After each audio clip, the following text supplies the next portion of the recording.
with a smile on your face when you're moving from place to place. Good morning, good morning, morning, good morning, morning.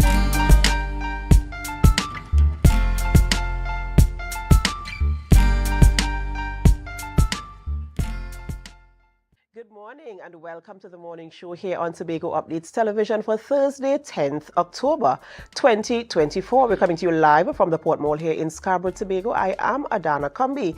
This is the day that the Lord has made and we will rejoice and be glad in it. Of course, it is a privilege to be in the land of the living and we give God thanks for life, for He has preserved our lives while we slept throughout the night. There's no one who's responsible for waking themselves up this morning, so we give God thanks. I know it's a rainy, wet morning. We had lots of rain earlier this morning with some thundering and lightning, and so we just want to make sure when you go out this morning, you are well prepared. You are equipped with your umbrella, your raincoats, and even your rain boots if you own a pair. And just in case you're wondering, yes, I am wearing my own this morning. Right, we have a lovely show lined up for you this morning, and we do hope you could stay with us throughout the entire programming this morning as we go through meaningful conversations here in studio. But before we get ready for all of that, we head on over to the news in 90 seconds. Thank you, Adana. Here is your news in 90 seconds for Thursday, October 10th, 2024. Political leader of the Innovative Democratic Alliance, Dr. Denise Soyafat Angus, has criticized the current administration, particularly tourism, culture, antiquities, and transportation, for poor planning and lack of consultation with stakeholders ahead of the 2024 Tobago October Carnival. Speaking at the IDA press conference, she expressed disappointment over the exclusion of local band leaders, mass designers, and business owners from the event's organization.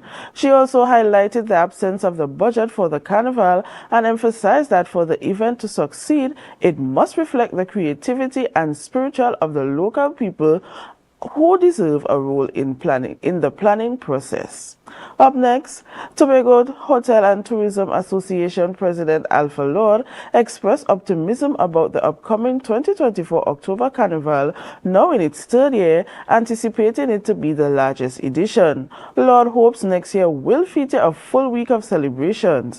While international interest, particularly from Trinidad, is growing, Lord highlighted ongoing challenges with access to the island due to its limited flight and sailings. Smaller proprietors are nearly fully booked, but larger hotels face lower occupancy due to these transportation issues. Lord stressed the need for improved air and sea access to meet the rising demand and maximize the potential of the carnival. And finally, Education Minister Dr. Naya Gadsby-Dolly revealed an increase in student expulsion over the past academic year.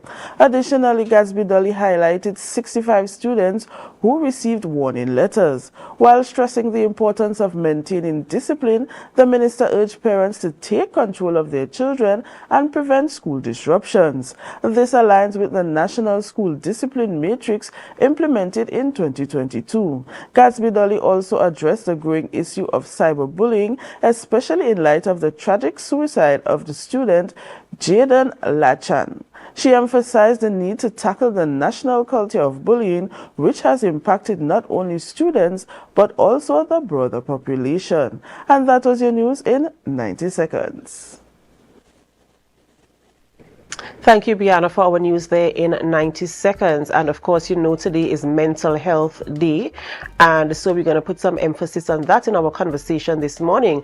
Bullying can also make a demand on your mental space, your mental health, your mental stability. And, it is very important that we have, you have to balance the scales. While there is bullying, you also have to look at what are the causes of bullying. You also have to look at how to prevent the type of action that you might take as it relates to bullying, and how to preserve your space, and just to keep you afloat, because life is really hard. And sometimes when you get the added pressure, it can lead to incidents where unfortunately that took place there with young Jaden. So we're hoping that we could have meaningful conversations in spaces like in schools, in communities, wherever we are, in the workplace as well, that can lend that measure of support for persons persons who are going through a tough time. So I'm hoping that we can get those conversations going meaningfully.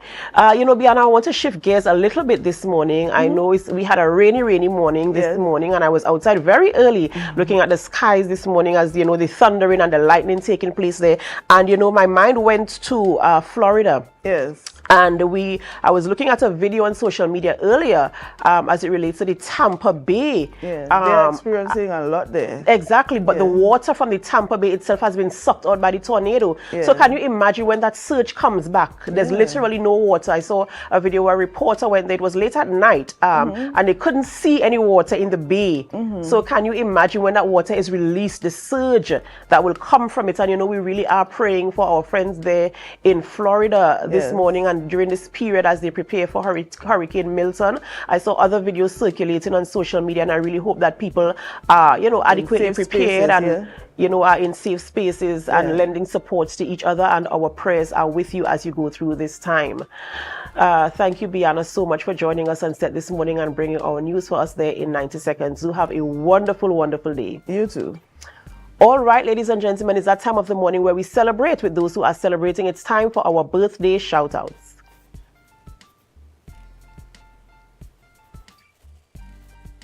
And this morning on screen, celebrating a birthday, it's Shaquille Scott. Shaquille Scott is celebrating a birthday today. And Shaquille, we want to pray God's blessings upon your life. We do hope that you have a wonderful birthday today. And we pray that as you enter this new chapter, that the pages are beautifully written. So happy birthday to you. Up next is Lorraine Idu. Lorraine Idu is day. And Lorraine, we say happy, happy birthday to you. We pray God's blessings upon your life. Such a beautiful, beautiful lady. And we want to wish you the very, very best as you continue to serve, to walk in purpose, and to live your life to the utmost fullest. Can I say that? And we do hope that you have a wonderful, wonderful day today, Lorraine. God bless you, and do have a wonderful, wonderful birthday.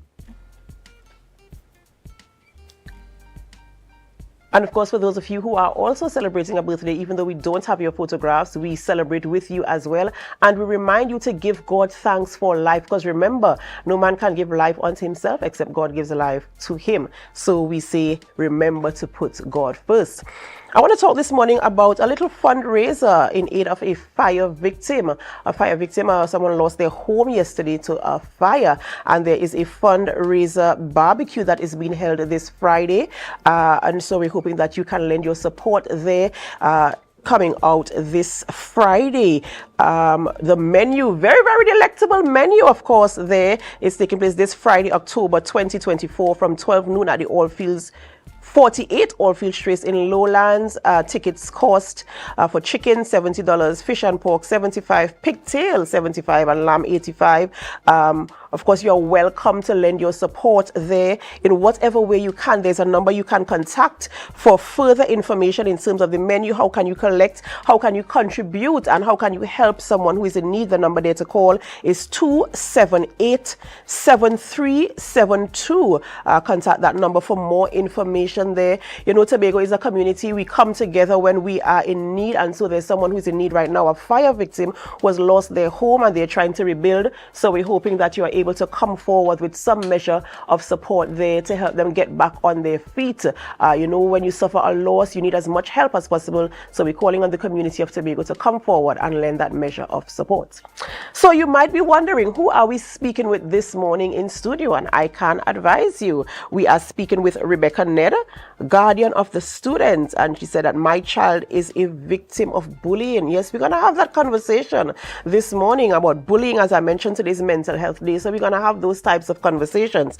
Then we speak with Dr. Alina Williams, a clinical psychologist, and we're speaking about mental health and suicide. Very important topic there as well.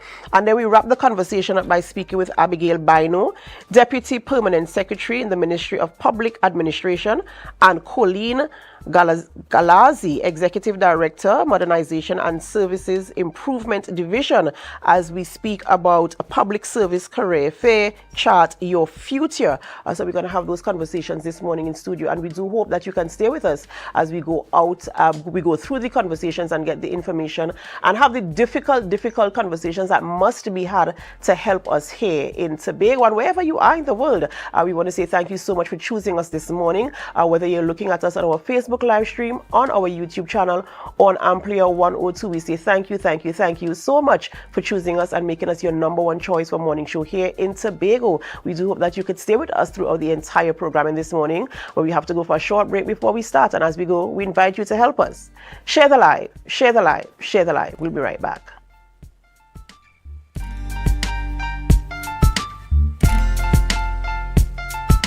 Tobago Carnival is just around the corner, and Bethel Credit Union has you covered. Whether you're prepping for costumes, parties, giveaways, or a staycation, it's all within your reach with our Carnival Loan Sale. For as little as $900 a month, yes, $900 a month, you can get the funds you need to make this Carnival season unforgettable. At Bethel Credit Union, we're here to make your celebration dreams a reality. Visit us today or call 639-8226 for more information. Normal lending criteria applies, because we see you at BCU.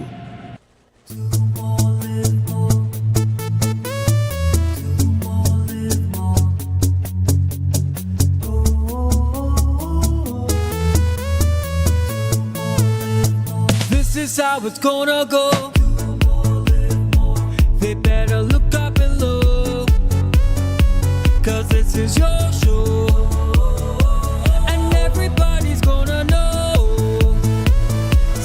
To them once again,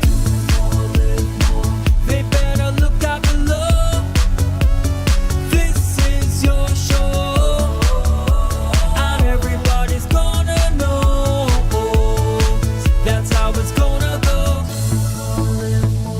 They better look out below, 'cause this is your show.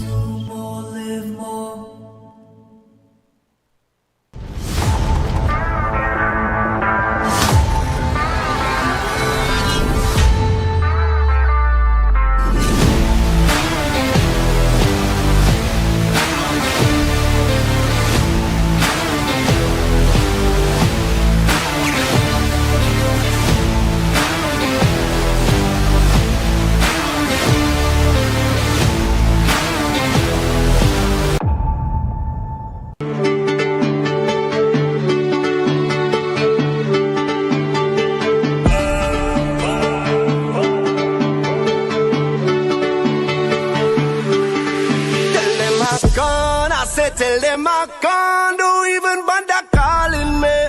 Tell them I can't. I said tell them I can't do even bother calling me. Tell them.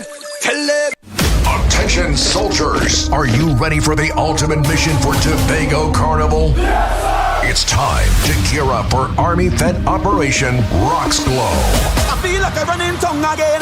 No place like home. Go down in the center, go down in the center, go. We're taking the vibes out to the countryside, where a premier cast of live entertainment will be pumping all night long. Army Fat Operation Rocks Glow. Join us on Thursday, 24th October at the Sid Gray Sporting Complex, Roxborough, for the high-energy Wear White Soca Bashment Rocks Glow. Army Fed Tobago. Operation Rocks Glow. Hey, the biggest and sexy. Now here we're going on. You see this section? It makes me feel to move. You know why? It's called Pina Colada. I like Pina Colada. Oh. Forget just the girl them crave for. They really need it too. When you play with oh my goodness. And as the name says, it is as creamy as it's sweet. Never wanna leave, cause the drinks them running for throw. Cause I really feel a vibe every time I start right down and up band like this, man, it's nothing like this. Not you be like you, again, jam say something and nobody like you. And every single time we touch, you know I never stop. This is Pina Colada, something nice with a little bit of spice, and of course, not once, but we're gonna do it twice. Gotta cruise, make the border. So, we are on the road with Pina Colada. Boom, boom. 7. Track 7. Tobago, have a plan. Let me go now. Yes. Yes. Let me go. If you want life in the islands, come through Tobago. Come through Tobago. Escape Tobago. If you want vibes in the islands, come through Tobago. Come through Tobago. Escape Tobago. Wanted this all of my life. One place with all of my life. Everything that I need is all on the island. You can come in, stay more than a while. So go catch your friends, bring something, and pack up your bag, let's go. If you're looking elsewhere, na na na na. If you're going elsewhere, na na na. Oh yeah! I said I can't wait for Tobago in October. Embark on an adventure to the greatest little island on the planet. Tobago invites you to ritual, revelry, and release. Whining in the Bago sun, having Bago fun, and Bago drinking rum. We go jump up and carry on. From October 25th to the 27th, 2024, experience the energetic vibe, the vibrant colors, and the unforgettable spirit of the Tobago Carnival. Down here in Tobago. In Tobago. Whether you're tripping down the road or marveling at the beauty and creativity of our artisans, Tobago Carnival is an adventure. I said I wait and I wait and I wait and I wait for Carnival to come.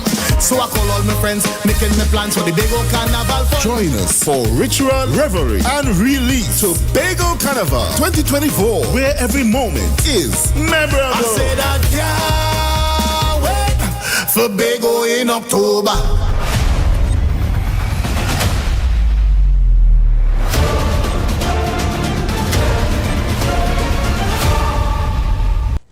Guys, there are some new developments in housing in Tobago, so it's goat racing time.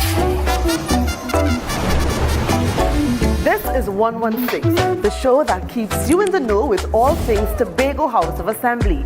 Each week, 116 delivers a fun and engaging overview of the latest developments, achievements, activities, and events of our dynamic assembly. So join me. Let's dive into the Tobago House of Assembly's Week in Review right here on 116.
Are you an architect or draftsman looking to upgrade your skills, or a beginner eager to master essential tools? ReCAD Labs has the solution. Our Revit Architecture Fundamental Tobago course is designed to boost your skills and confidence. Running from October 6th to November 17th, this course includes a live session on November 17th for hands-on learning. Learn from experts in our virtual classroom and stay ahead in the world of architecture. Visit recadlabs.com to enroll now and follow us on social media for updates.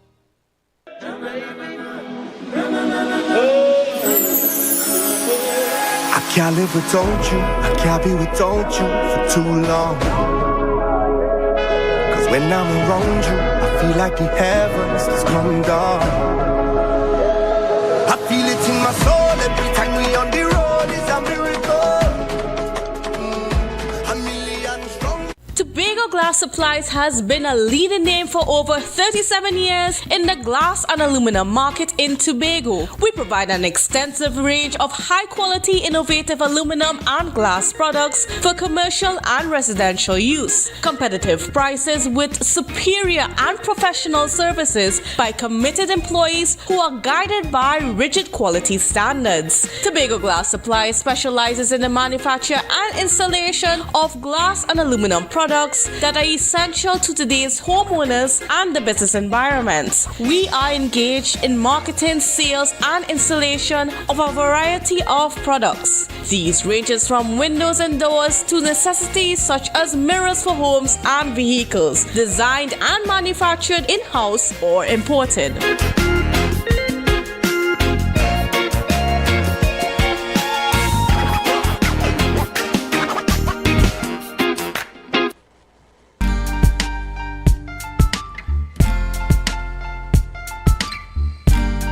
Put a smile on your face when you're moving from place to place. Good morning, good morning, morning, good morning, morning. Welcome back to the morning show here on Tobago Updates Television. You know, just looking at that live shot on the outside there, seeing that the clouds are very cloudy. Yeah, very thick clouds outside this morning, looking as if we're going to get some more rainfall today. So remember to walk with your umbrellas, your rain boots, your raincoats, whatever you have to protect yourself and to keep you from getting wet by the rain this morning. We don't want to get the flu or any type of effects or impact from rainfall this morning. While we are in studio getting ready for our guests to come online, I just want to say congratulations to Kayla Alfred, who is the 2024 Tobago Junior Calypso Monarch, who winning song there, Steel Pan on the coat of arms. Many congratulations, of course, to all the persons, all the children who participated in the competition as well. And we're seeing a lot of compositions that are very intelligent, you know, looking at social issues and composing them and delivering them with such talent and confidence there right here in Tobago. So I want to say congratulations to all who participated, but a special congratulation goes out to Kayla Alfred this morning for her rendition there, making Tobago proud. So keep the culture alive and keep our young people involved in what we do here on the island of Tobago to promote our culture and to promote the things that we do here on the island of Tobago that make us stand out among the rest. All right, we're preparing for our first guest this morning, so we ask that you stay tuned with us. We're going to go for a very short break before we come back, and as we go, I just want to remind you to help us share the live. Stay with us.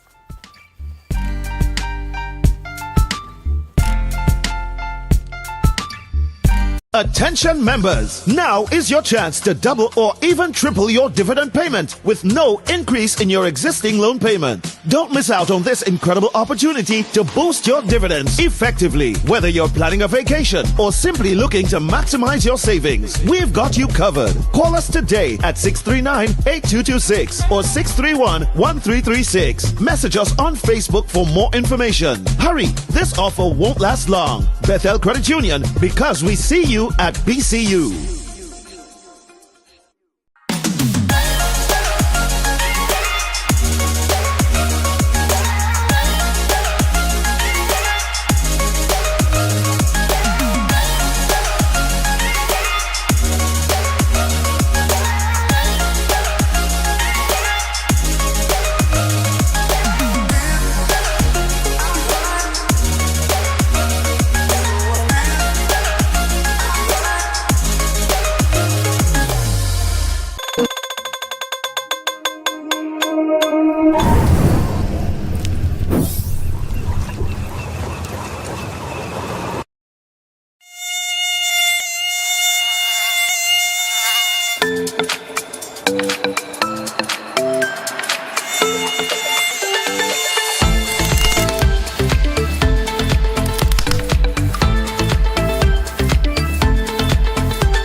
moving from place to place. Good morning, good morning, morning, good morning, morning.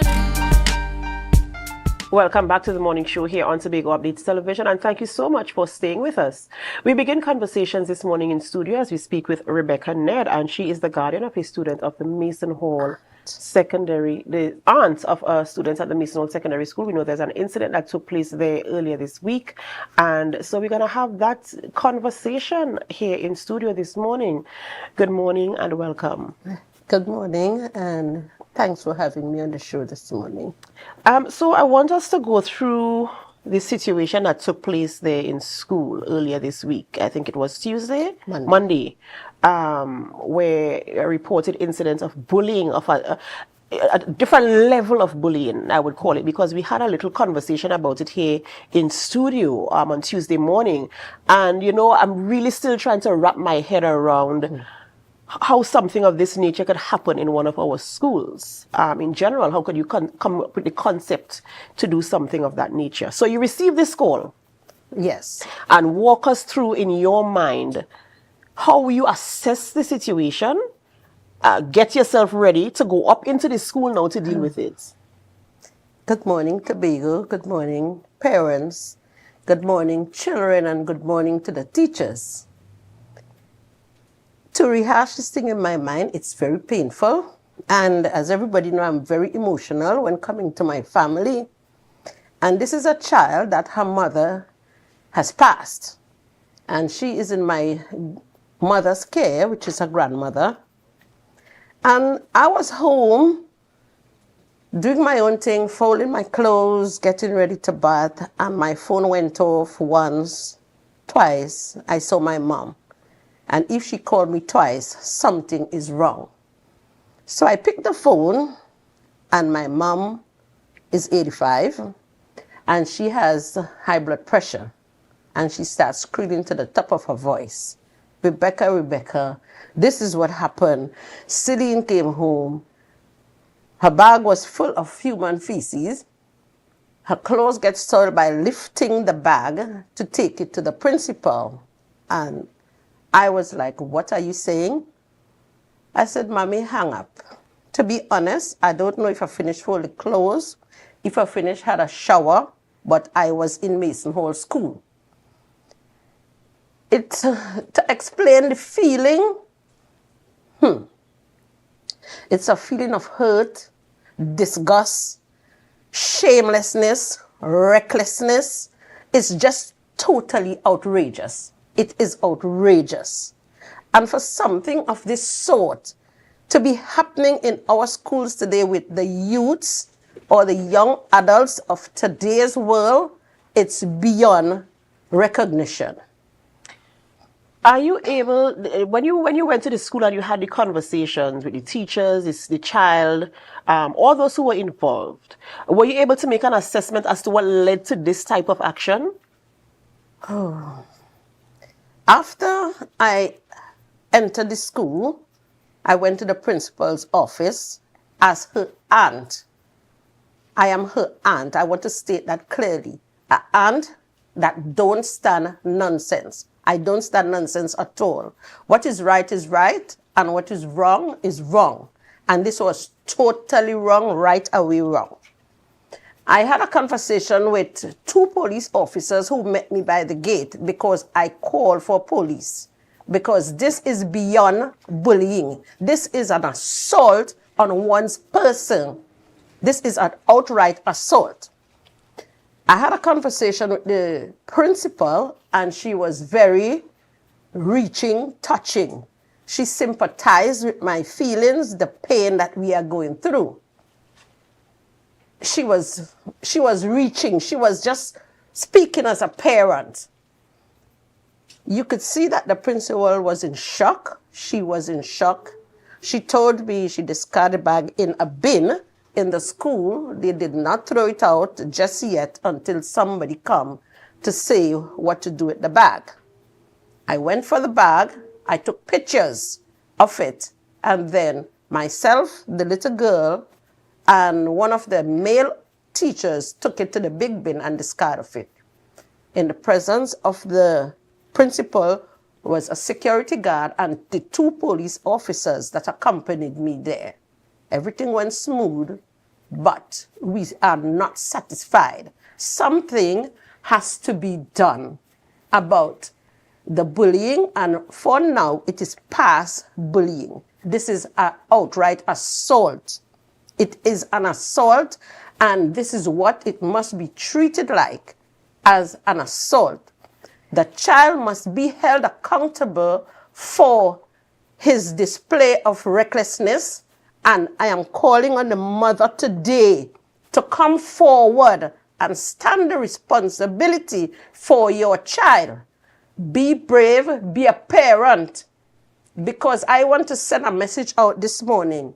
This bullying did not start in Form 1 or Form 2. This starts at home.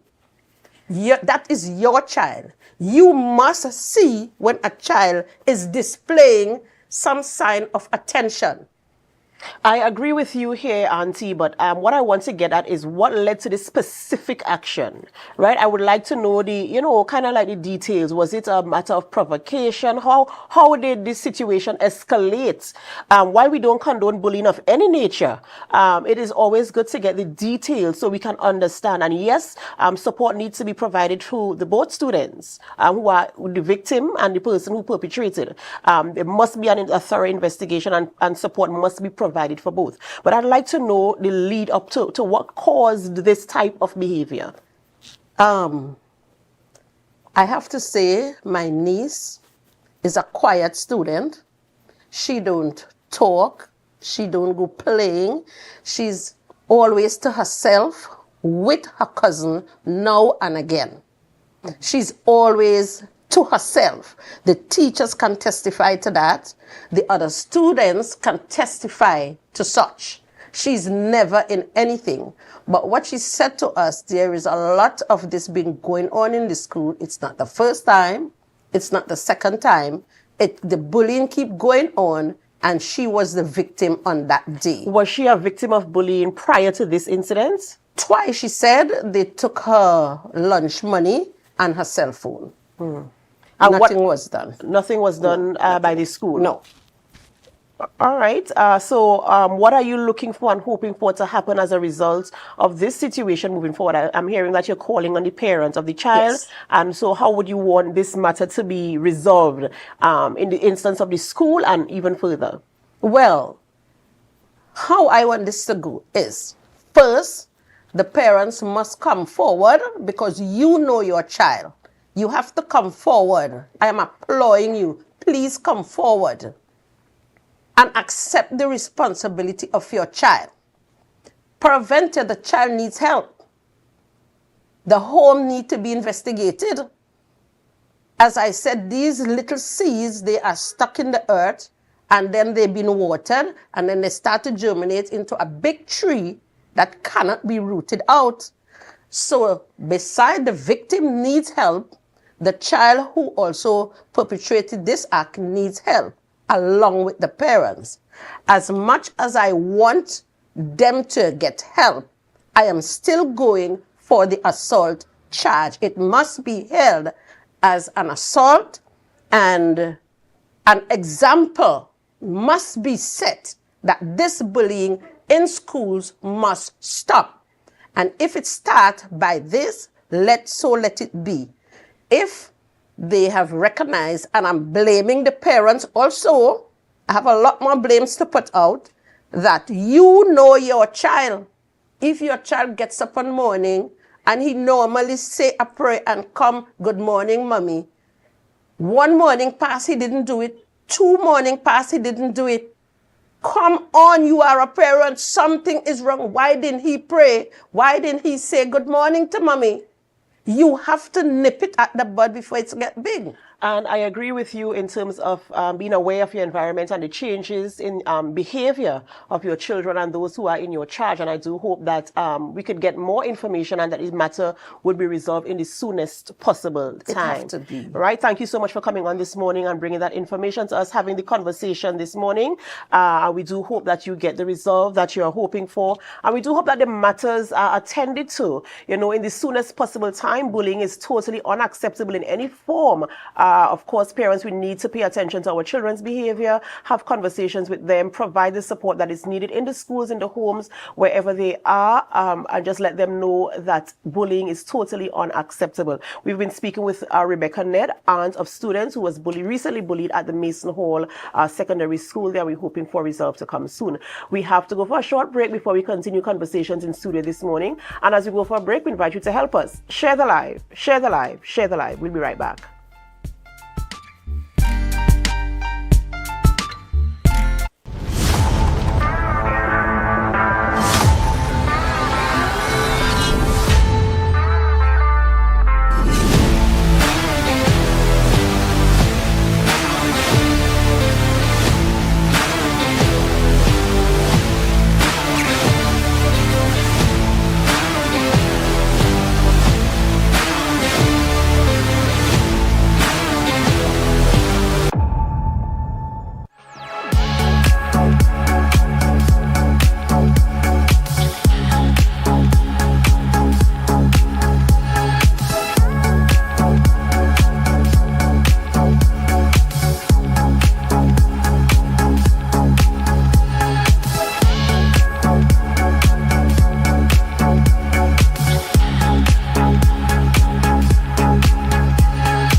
Go in, you have to stop it. You have to stop it. Welcome to my kitchen, guys.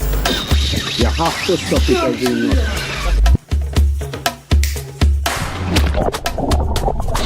That's it. That's the intro. Let's do it one more time, right?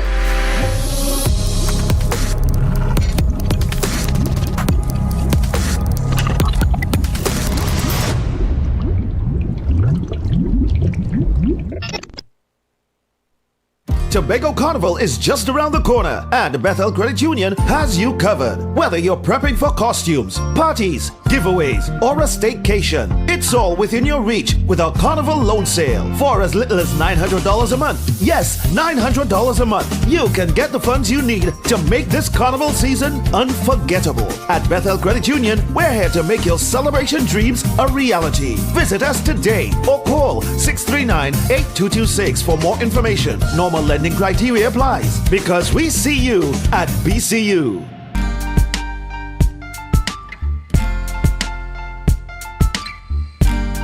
Put a smile on your face when you're moving from place to place. Good morning, good morning, morning. Welcome back to the morning show here on Tobago Updates Television, and thank you so much for staying with us. It is Mental Health Day today, and none other to speak than with Dr. Alina Williams, a clinical psychologist. And this morning we're speaking about mental health and suicide. We have seen in Trinidad and Tobago where the numbers for suicide seems to be increasing, and so we want to have the conversation this morning to talk us through, the impact of suicide, why people commit suicide, are there signs to look for, and so we welcome you this morning to have this very, very important conversation. Thank you for having me, and happy World Mental Health Day to everyone in Trinidad and Tobago. Thank you so much, and I see you wearing your green to represent. Yes. I try to put as much green as possible in my outfit, right?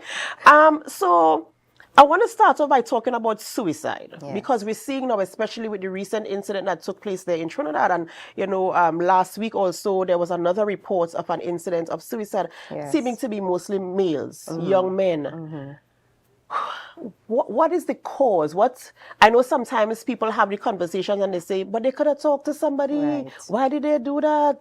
And sometimes the signs are there, and we ignore them, or we say you're gonna be all right. And what is that thing that leads the person, that pushes them over the edge to say, I can't do this anymore, and just decide to end it for themselves? Okay, so suicide is the act of intentionally causing one's own death, and we have suicide attempt, which is non-lethal, but the intention is again to take your life. And we've noticed recently that there is an uptick in suicide rates in Trinidad and Tobago, globally, but in Trinidad and Tobago. If I could just read out where we stand currently. In 2019, our suicide rate, we had 92 suicides for that year. In 2020, 104. In 2021, 128. In 2022, we had 142. In 2023, we had 154 suicides. And of course, there are many more that go unreported. So we are seeing a steady trend. Suicide is so complex, and the reason for it is so complex. The risk factors is what we try to look at to determine somebody's likelihood of engaging in suicide attempts or behavior. And those may be things from previous history of mental illness, previous suicide attempts, substance use, bullying, poverty, loss of job, economic stress, relationship failure. It's really dynamic and wide-reaching. Oh dear. Just listening to that list, I feel a little tear jerking this morning just to think that because people carry so many things that sometimes go undetected. And, sometimes tragically it ends the way it ends. And, as again, going back to the recent suicides that took place here in Trinidad and Tobago with this young man, as a result of bullying, which is a topic that we have to bring back to the forefront. And to see the relationship between bullying and the suicide. So I want to talk a little bit about that in terms of what is the relationship between the two, and as I said, the thing that would cause the person to think, I'm being bullied. I can't face myself, because sometimes you feel as if you failed yourself. Being bullied, I should be able to stand up for myself. I saw some social media posts just this week, I think talking about the same matter with Jaden, and people are saying, when I went to school, nobody could bully me. I could stand for myself. And some people might be thinking, I should be able to do the same. And I'm not sure if they're thinking, well, if I can't, then maybe I'm a failure. I don't know if those are some of the things that lead to somebody who is being bullied ending up taking their own life. So with suicide, as I said, it's so complex, but essentially the person develops a very myopic view of the world. So you see just the problem in front of you, and you don't see the options around you. You lack resources to cope with what's happening. It's unfortunate that bullying has changed in terms of its quality, because I could say in school, people teased me for being short, they teased me for other things, but the quality of bullying has changed, and we also now have digital bullying, so there's cyberbullying.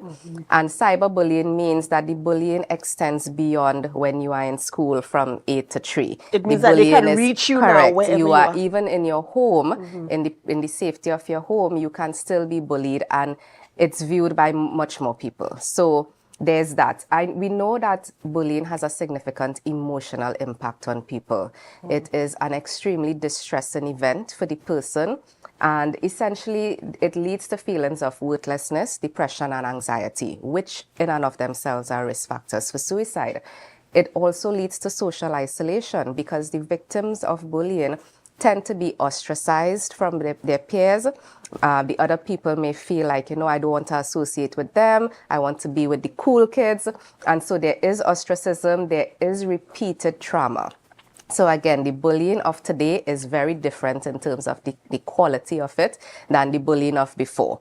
And the trauma instilled on these children now is quite different. On top of that, there is the perceived lack of support. And this is the important part, because as a victim of bullying, it's one thing that you experience this emotional distress, but it's another thing that you experience it. You reach out to the relevant authorities, you reach out to your parents, the teachers, the principal, people that may be in higher authority, and nothing is done. And when you see that nothing is being changed, it instills a feeling of hopelessness, and hopelessness is one of the highest predictors of suicide attempts. So you could see that even though bullying is not directly linked to suicide, it's intrinsically woven into it. And so you increase your risk for suicide when there is bullying that is not mitigated. Oh dear. And could I also add, we are seeing in Trinidad and Tobago that the highest number of suicide attempts are actually occurring in people between the ages of 15 to 19. So these are the highest attempts, right? And in terms of male-female, it's significantly higher for men than for women. So we have to take stock of the fact that our young people are really in distress. Yeah, and you know, young people and young men, and it is very, very frightening because we're wondering, where are we going? Are we providing the measure of support that we need to provide for these young people? And not just young people, but primarily young people, because as you said, the age group is 15 to 19. And you're seeing, and this is because this is the peer pressure age group, right? You know, you go to school and somebody has on a Nike and you don't have on a Nike. And of course you get bullied for that because your parents poor. Yes. And at that age, you are trying to, you know, figure out yourself and you want to fit in. We all have a need to belong. That's just inherent. It's intrinsic. But for children especially, they want to fit in. They want to belong to the peers that are popular. They want to feel included. And when you are not, it's a huge blow to your self-esteem and your outlook on life in general. What are some of the things that you can do to reduce the possibility of bullying? So the management of bullying really has to be done from an individual, community, family, societal, politics level. It is really far-reaching. We can't just say that there's one thing that needs to be done. The schools have to take responsibility. Educators, parents need to examine how they are instilling values into their children, because an aspect of bullying is that it's learned behavior. You learn and you repeat or you replicate what you see around you. So we have to look at that. But what I would say from my perspective is really important is that there should be clear policies in place about how to treat with bullying or how to treat with problematic behaviors at school.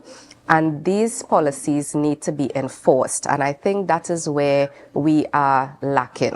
We have policies that may be outlined, but they're not being enforced. For the most part, bullies are reinforced for their behavior. You are a bully and you become cool. You should not be reinforced for your behavior. In fact, if you're a bully, you should be ostracized. People should not want to associate with you. But instead, bullies are allowed to carry out their behavior without consequences. The consequences are often not immediate, and if there are consequences, they are not commensurate with what the person has done. And so there is no punishment for the behavior, and it will perpetuate. And I totally agree with you, especially when you said when you are a bully, you seem to be like, I'm the cool person, I'm the cool kid, nobody could mess with me. That's right. And that's why we see so many things happening on the streets as well, with young men toting weapons because now they're cool, and people want to join them. And it really is a scary position where we are. And you're talking about enforcement, and we always speak on this program about enforcement of the law as well, because as you said, there might be policy guidelines, but who is being held accountable? Are we holding these people accountable? Are we enforcing the laws? Are we ensuring that the things we set up to keep everyone safe, are they being implemented? And this is something that I really want to speak to, the enforcement of the policies and the laws that are set out to ensure that we live in a safe space here on the island of Tobago, wherever we are, because these are things that affect and impact all of us as we reside, wherever we reside, and we want to ensure, because when you look at statistics, and I want to go to the United States, a young guy with a machine gun, as they call them, and you go and you spray up a whole school, and then nothing happens to this young guy. You know, nothing happens to him. The consequences need to be immediate and they need to be swift. What happens is we give the bully so much leeway. You know, is we talk and we talk and we talk and we talk and nothing changes. And in the meantime, the victim is suffering. Bullies need to be met with consequences immediately following their behavior once it's reported. And these consequences need to be enforced and they need to be consistent. Schools, teachers, educators, etc. need to ensure that the bully can see a direct link between I did X and Y is the consequence. And so that consistency means that the bully can now link the repercussions of his or her behavior. And you know, while you were talking there, I'm thinking of a bully creating a bully, because if I am being bullied, then I'm thinking that I have to toughen up myself and become a bully as well, because that's the only way I can be cool, the only way I can be respected, and nothing is going to happen to me. And it's unfortunate that it has to come to that, because I remember being asked a question similar about how would you treat with bullying. And you know, on those cartoons, they'll have the devil and the angel. So I felt like I had the parent response and the professional response. Like how I would respond as a professional may be different to how I would respond as a parent. That's right. Now, you know, if my son was being bullied, I can't say that I would be professional, you know, and think about learned behavior. It's really unfortunate that sometimes you have to now resort to the same violence to protect yourself, but that would not need to be the case if the persons responsible for creating a safe environment do what they're supposed to do. Absolutely. And as we're talking about bullying and mental health, we know today is Mental Health Day. Yeah. You know, what's the theme for this year? What are the activities surrounding mental health in terms of awareness, letting people know what is happening and the type of support that is available for them here in the Tobago space? Okay, so as you said, today is World Mental Health Day and it's celebrated every year on the 10th of October. The theme this year is it's time to prioritize mental health in the workplace. And this theme was selected by participants from 161 countries who held a vote. Yeah.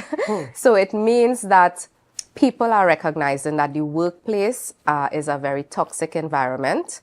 People are experiencing stress an enormous amount of stress and burnout due to work. And it's unfortunate because most of us spend a long time preparing for the world of work. You know, we go to school and we look forward to building a career only to sometimes be met with an environment that actually takes away from us mentally, emotionally, spiritually, physically.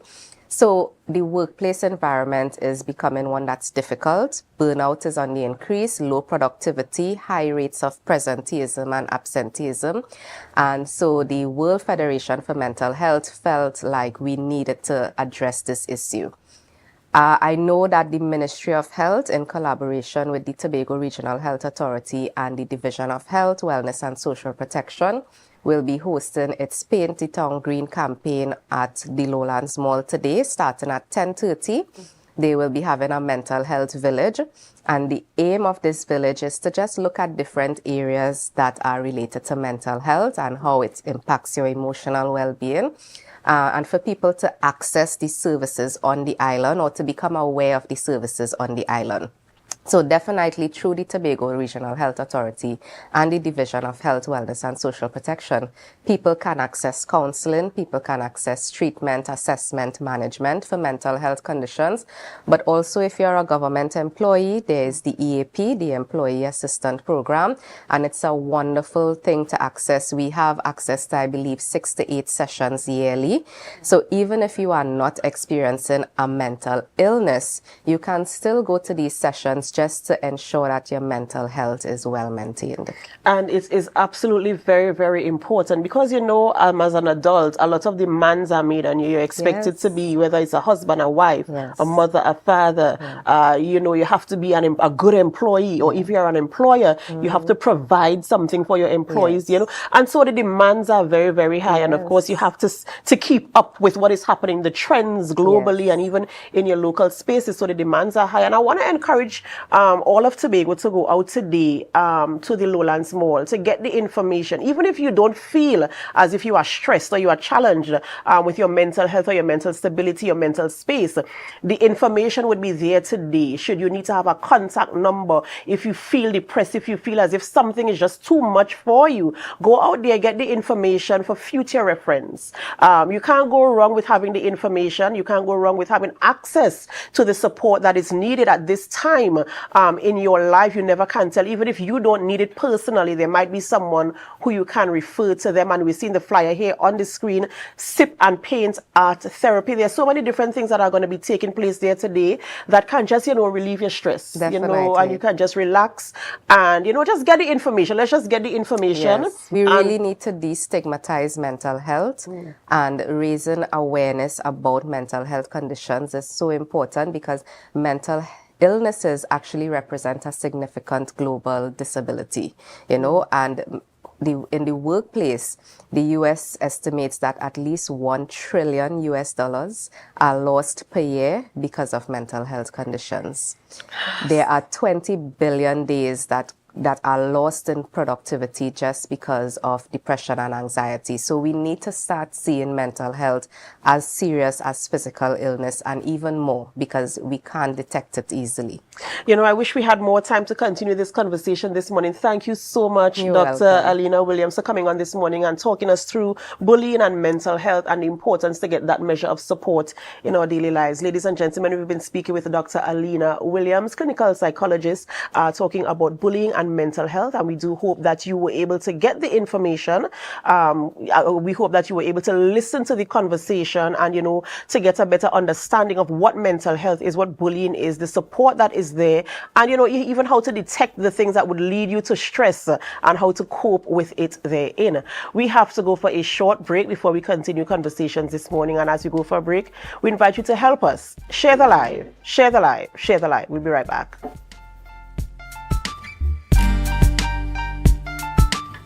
You can now get whatever you need whenever you need it anywhere in Tobago with Tobago.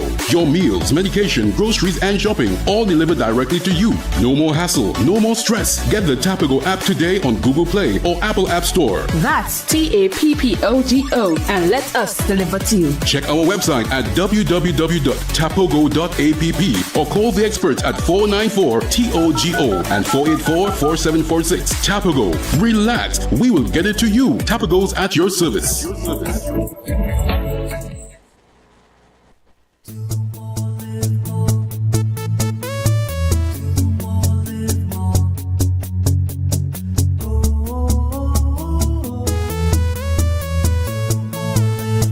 This is how it's gonna go.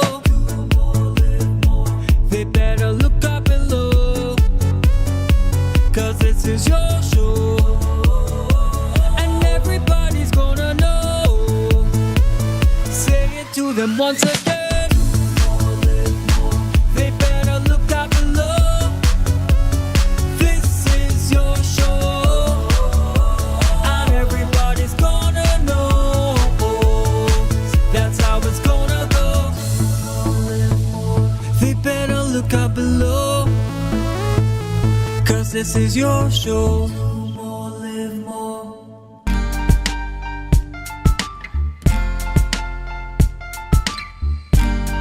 Put a smile on your face when you're moving from place to place. Good morning. Good morning. Welcome back to the morning show here on Tobago Updates Television. We're just about 7:56 a.m. So if you're getting the children to school and yourself to work for 8 a.m., you might be a little bit late if you're still on the nation's roads. But remember to drive carefully and safely. It's a wet one this morning, so you have to be extra cautious on our nation's roads. All right, we continue conversations this morning, and we turn our gaze to Abigail Bino, Deputy Permanent Secretary in the Ministry of Public Administration, and Colleen Galazi, Executive Director of Modernization and Service Improvement Division. We're speaking this morning about a Public Service Career Fair 2024, Chart Your Future. Good morning and welcome. Good morning. Thank you for having us. Good morning to Tobago. Of course, an absolute pleasure. And of course, you know, we're talking about a career fair, public service career fair. And we want to get straight into it this morning. We want to know when this is taking place, what we can expect, how we can participate, and the benefits, of course, of attending the fair. Okay, so it takes place tomorrow at Shore Park, 9 a.m. to 6 p.m. Don't all rush for 9 a.m. We have a full day of activity available to members of the public. We are targeting school children who maybe don't have an idea of what they want to do as yet, but they can be exposed to the exciting and various careers that are available in the public service of Trinidad and Tobago. And we are targeting those who are about to graduate, and even persons who are already maybe in the workforce. We have vacancies that will be available so they can learn about those vacancies and do the necessary to apply and fill some public service vacancies. So it's all about discovering what the public service offers in terms of careers and the opportunities for them to participate in a career in the public service. And we also have booths that will allow them to get information about opportunities to further their studies. And we have a really wonderful partner. Hermat is doing interview and resume writing seminars on that day. So Shore Park tomorrow, October 11th, 9 a.m. to 6 p.m. And I was just about to ask, what are some of the benefits in terms of attending the fair? And you were talking there about the support in terms of how to write your resumes and stuff like that. And would you be talking about stuff like interviewing skills and, how to prepare for an interview? Yes, so the Hermat team are going to have two particular seminars, and persons can register. They could just come on down and attend, one in the morning and one in the afternoon. The art interviewing that will be available as two segments during the day. Shore Park tomorrow again, 9 a.m. to 6 p.m. And how does one register to participate in this event? I know you said you can just come down, but if you wanted to, let's say, sit into one of the seminars as it relates to interviewing skills, resume writing, how do you register? You can go to our website, www.mpa.gov.tt, and there will be a link there. We're also on Facebook, Ministry of Public Administration, TT, and you can also get further information. But at this time, we invite you to come on down on the day, and you can get through to come and attend that important seminar to learn those two skills. And there are currently vacancies that can be filled immediately. When I say immediately, there are currently vacancies that are open so that, when they come to the fair, they get the information and they could start the application process. Once they, yes, we have over 36 booths of public entities that will be available for members of the public to engage with. And of them, of course, from Tobago itself, geared particularly for the people of Tobago. So we have Tobago Division of Settlement, Public Utilities and Rural Development, Tobago Division of Food Security, Tobago Division of Community Development, Tobago Division of Finance. You get the drift. And we also have all of the entities that are normally operating in Trinidad as well, and may have Tobago arms. Each of the booths will be prepared to share with you what are the jobs that they have generally, as well as the vacancies that they have open. And the Ministry of Public Administration has developed a public service careers online site, a portal that you can go to, and there's a page that you can click on vacancies. And every single public service entity that has vacancies available, there's a link, and you can find out what are the jobs that you have available to apply for right now. Absolutely amazing, and I do hope that the public they go out tomorrow to participate in that fair. And you say you're starting from 9 a.m. to remind me of the time. 9 a.m. to 6 p.m. Shore Park. I want Colleen to jump in because I want Colleen to share a little bit more. I'm not sure if they're hearing me. We are hearing you, Miss Colleen.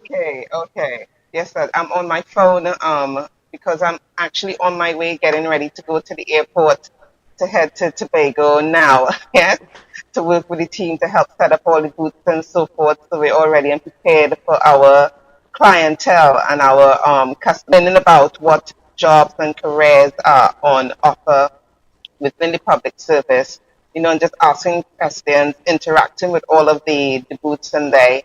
So it's going to be an exciting time. So we're looking forward to both school children, school leavers, young graduates, young professionals, those who are even seasoned in the job market, to pass by and engage with us. Absolutely. Would you be addressing things like advancement and progress and upward mobility as it relates to filling positions in the public service? Yes. So the career fair, what it will do will identify. Sorry, DPS. Yes, it will identify the jobs and the career paths that can be taken in terms of the course of study and what are the next steps that any individual, if they want to arise or progress through the system, what it is they can do. So the booths and they would explain what that part is. DPS Bino would have mentioned about the career portal. We're at the first phase presently, and the first phase is whereby you can only search the jobs. But of course, phase 2 will be whereby you can map your career path and see what course of study you need to engage in if you want to enter a particular field or sector.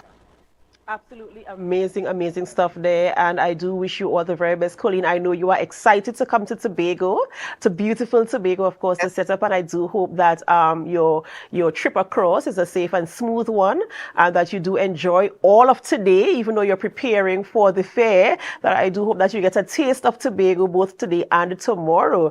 And of course, all the very best there with the fair. In closing, is there any additional information that you'd like to share with our viewers this morning? Well, besides, we've had a road. Yeah. Go ahead, DPS. Go ahead. It's tomorrow, Shore Park, 9 a.m. to 6 p.m. The public service career fairs. We are championing becoming a member of the public service and career in service to the people of Trinidad and Tobago, a most rewarding but very exciting journey for those who participate in the public service. And we have lots of giveaways and entertainment throughout the day. 36 different entities will be there to share more about the kinds of jobs that they have in their particular ministry, department, or agency, as well as the vacancies that are available for persons to pursue, apply, and come on board. We welcome you to a most rewarding journey and career in the public service. Colleen? I just want to echo what DPS Bino would have shared. This is a road show for us. As you know, we would have started off in Sapa in Trinidad and Tobago. Is going to be a great highlight for us as well. And our next step will be on to Napa. But we're really looking forward to our guests there in Tobago and interacting with all of the participants as well as all of our visitors that will be coming to the career fair. So we're looking out for you tomorrow at Shore Park, 9 a.m. to 6 p.m. And we're just looking to have a great time. Absolutely, absolutely. And just, I do hope. Just to remind you, it's a free event, free. Right. And you could come and participate also in the workshop, resume writing, and the art of an interview. Absolutely amazing stuff, and I do wish you the very best, and I do hope that people come out and engage with the information and material that will be available there. Thank you, ladies, so much for coming this morning and sharing that information, and all the best with that event there tomorrow. Ladies and gentlemen, this is where we have to end the morning show here on Tobago Updates Television, but it's not where we end our programming. We head on over to GMT, and as we go, we invite you to help us share the live, share the live, share the live. Stay with us.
Think about what we do every day.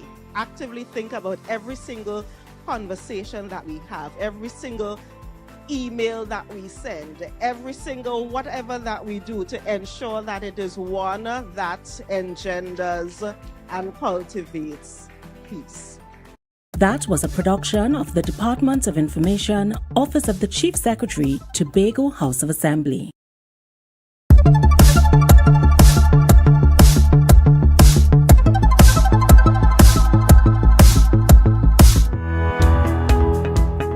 This project represents a key step in our commitment to enhancing energy resilience, increasing renewable energy penetration, and reducing greenhouse gas emissions in Tobago, in line with the government's objective of reducing overall greenhouse gas emissions by 15% by the year 2030. It will impact the school's identity in an enormous way because Charlottesville Methodist Primary School is the first primary school within Trinidad and Tobago where we have solar panel.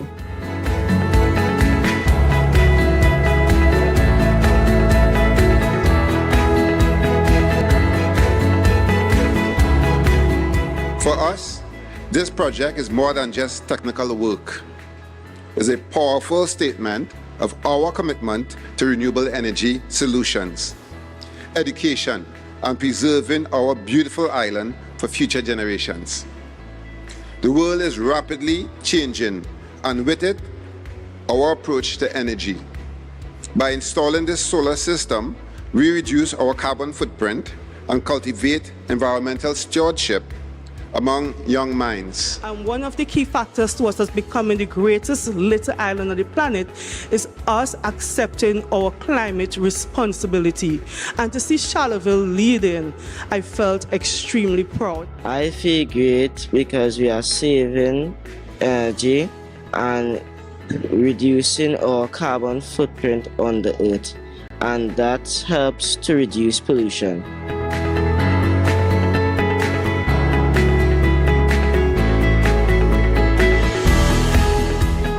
For a very long time, we have been reliant solely on hydrocarbons.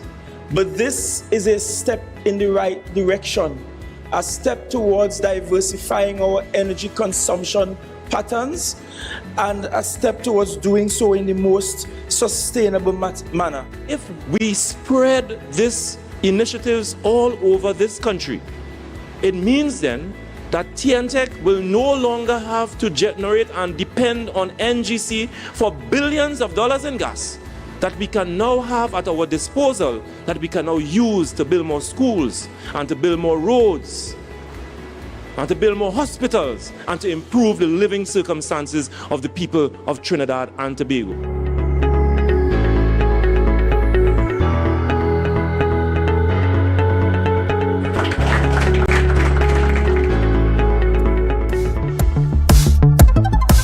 That was a production of the Department of Information, Office of the Chief Secretary, Tobago House of Assembly.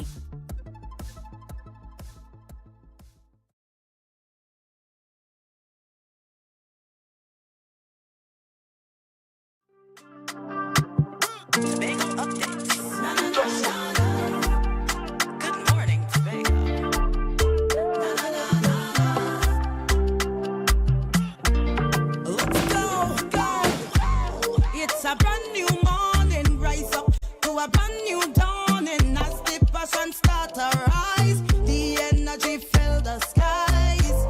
I say thanks for favor to wake up and hear me neighbor. 60,000 people strong, and the vibes is never wrong. We are beauty, we are power, we are people in the sun. We are beaches, we are rivers, we are melanated ones. We special and there is no denying. Tobago is number one. I am you and you are me. Welcome to Good Morning Tobago right here on Tobago Updates. You know, whenever you see me sitting here, it's because we're about to have those conversations that you want to have while I ask those questions that you want asked. But before we get into this morning's interesting conversation, remember you have a duty to help us to rebuild. So as we have this conversation this morning, be sure to like, share, and comment. And most of all, go to your status, share the link, and make sure that all your friends and followers are following along with this morning's interesting discussions. But let's have all news in 90 seconds. Political leader of the Innovative Democratic Alliance, Dr. Denise Soyafat Angus, has criticized the current administration, particularly the Division of Tourism, Culture and Antiquities, for poor planning and lack of consultation with stakeholders ahead of the 2024 Tobago October Carnival. Speaking at an IDA press conference, she expressed disappointment over the exclusion of local band leaders, mass designers, and business owners from the event's organization. She also highlighted the absence of a budget for the carnival and emphasized that for the event to succeed, it must reflect the creativity and the spirit of the local people, who deserve a role in the planning process. Additionally, the Hotel and Tourism Association President, Alpha Lord, expressed optimism about the upcoming 2024 October Tobago Carnival, now in its third year, anticipating it will be the largest edition. Lord hopes next year will feature a full week of celebrations, while international interest, particularly from Trinidad, is growing. Lord highlighted ongoing challenges with access to the island due to limited flights and sailings. Smaller properties are nearly fully booked, but large hotels face a lower occupancy due to these transportation issues. Lord stressed the need for improved air and sea access to meet the rising demand and maximize the carnival's potential. And finally, Education Minister Dr. Nian Gaspidoli revealed an increase in student expulsion over the past academic year.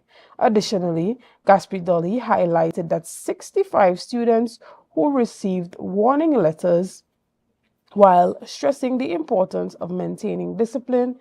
The minister urged parents to take control of their children and prevent school disruptions. This aligns with the National School Discipline Matrix implemented in 2022. Gaspidoli also addressed the growing issue of cyberbullying, especially in light of the tragic suicide of student Jaden Lalchan. She emphasized the need to tackle the national culture of bullying, which has impacted not only students, but also the broader population. And that was on News in 90 Seconds. This morning, we have the privilege of continuing some of the discussions that we've been having throughout the last week, specifically our post-budget discussion. This morning, I have the privilege to sit in the studio and chat with the Honorable Senator Lawrence Hislop. Good morning. Morning, Janelle. How are you doing? I am great, and how are you? I am good. Morning, Tobago. Morning, Trinidad and Tobago. So we see that you have had a lot on your plate recently, even with the youth discussions that have been happening in the parliament. And I want to start off by, touching a bit on that, because there was a question posed to you by one of my colleagues, Luke Trim, and he asked whether or not you felt that Tobago's allocation was enough. And you would have responded by indicating that it's not just about the allocation that was given to Tobago, but about the national allocation and some of, the allocations made at a national level that tend to benefit Tobago. However, there has been conflict whereby members of the administration are wary that the central government takes on projects that are actually under the remit of the THA. How can you speak to that? I would like for them to identify those specific projects that the central government would take on that are under the remit of the Tobago House of Assembly. Because when you look at the major capital projects that would have taken place over the last 5 years, they're primarily projects under the 6th schedule. So when you talk about police stations, that's national security. There was an arrangement between the then administration and central government for the building of the Roxborough Hospital. Fire station is national security as well. The fast ferries are from a national perspective as well. And so the projects, I would like for them to identify, if you want to treat with WASA, that say public utilities, under the Tobago House of Assembly, those projects that WASA has been doing are largely funded by national borrowings. And so it's not just Tobago that WASA has been rolling out significant development projects on, but they've been rolling out projects throughout Trinidad and Tobago, seeking to alleviate the water challenges that so many citizens have faced, especially in rural communities. And so it is. I would like for the administration to identify specifically what projects they seek. But we saw that even where tourism is concerned, Mm-hmm. tourism and tourism infrastructural development, you see the now new introduction of a 5-star hotel being proposed in the Buko area. Right. You have that proposition of a marina as well. These are things that, are under the remit of the THA when we look at tourism development. And as we touch on that a bit, I wanted to ask you specifically, do you think that I believe it was 1 million allocated towards developing a marina for Tobago, being exposed to the Caribbean and other territories that have marinas, do you think that $1 million is enough? No. Well, obviously the $1 million is not geared towards the actual establishment and construction of the marina. Obviously, you have startup works that need to be undertaken. The government is seeking to fund the marina via private-public partnership. So obviously, we're treating here with what you would need for RFP and the initial outlay before you, because $1 million is no shit. Come on, $1 million. $1 million cannot be what you're looking at to build out.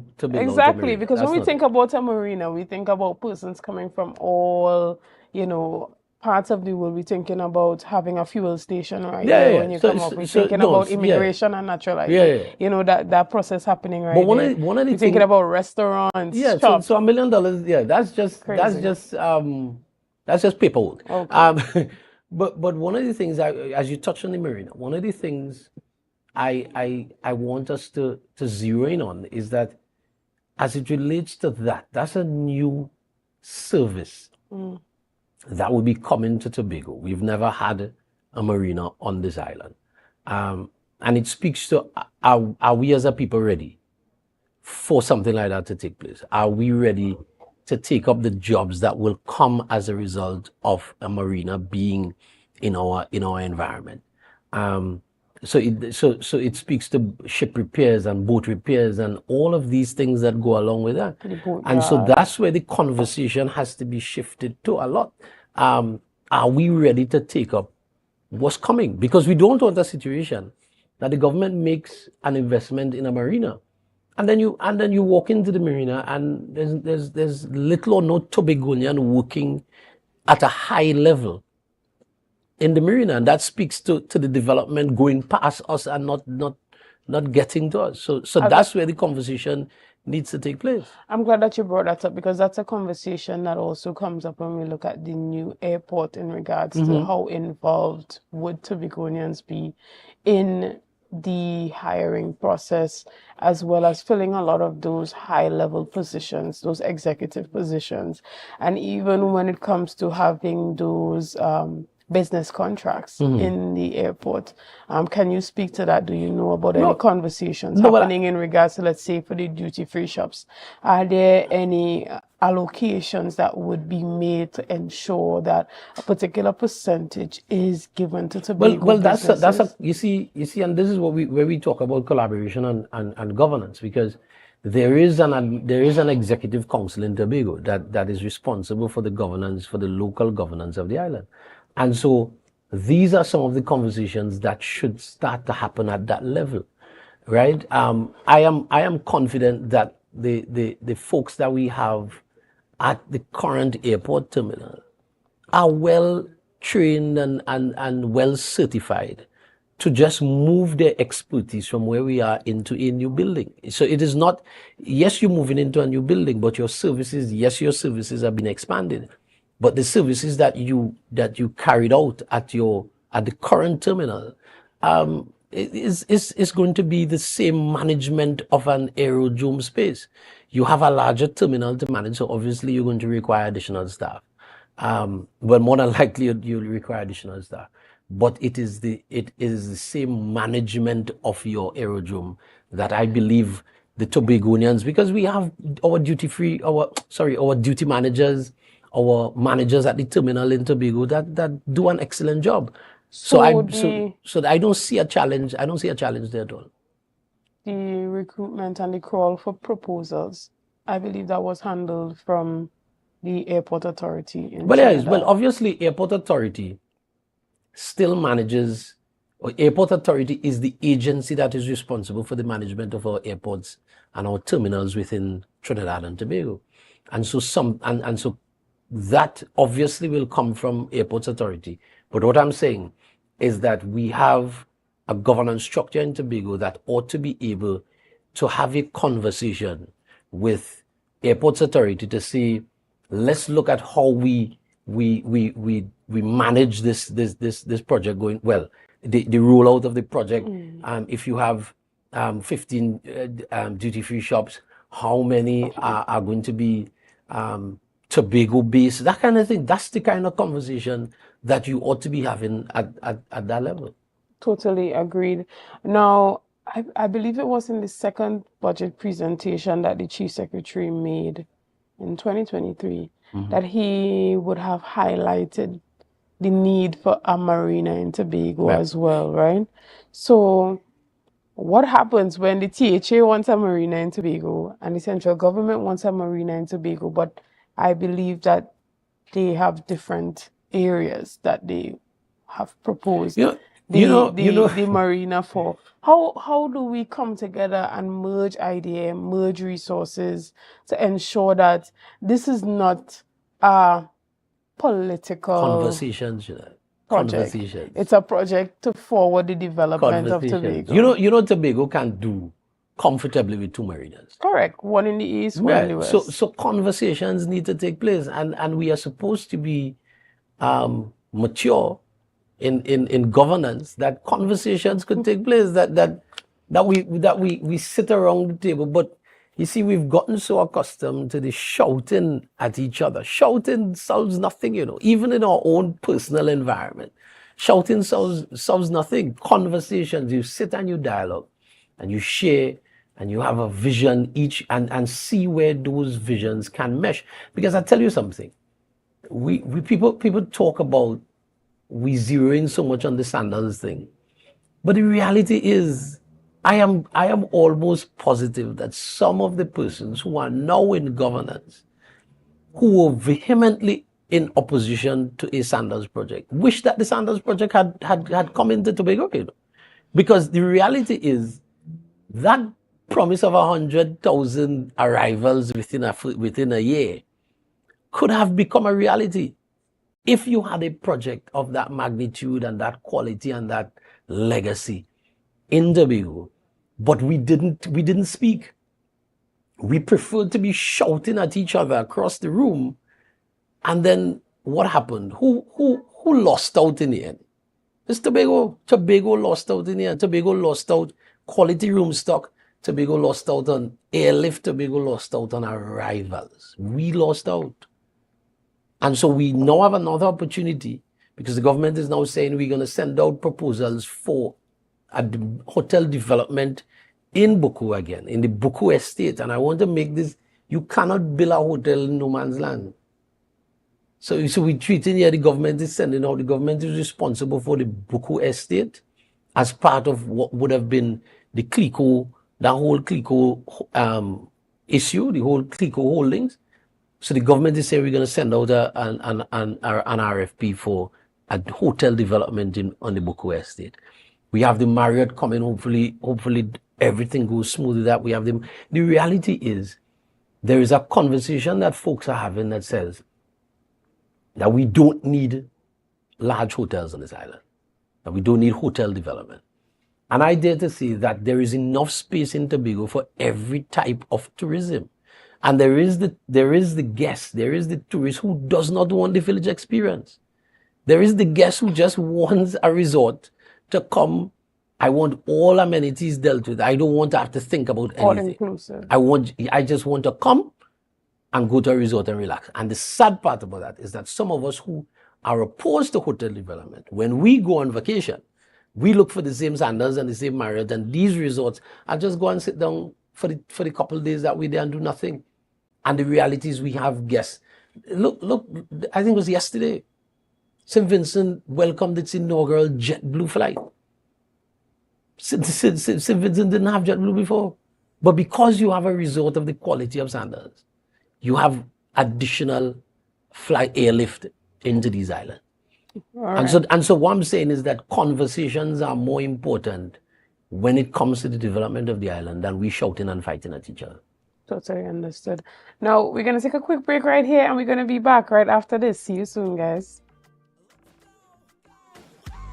It's a brand new morning, rise up to a brand new dawning as the passion start to rise. Don't tell me about work I out on the road today. Don't tell me about work I out on the road today.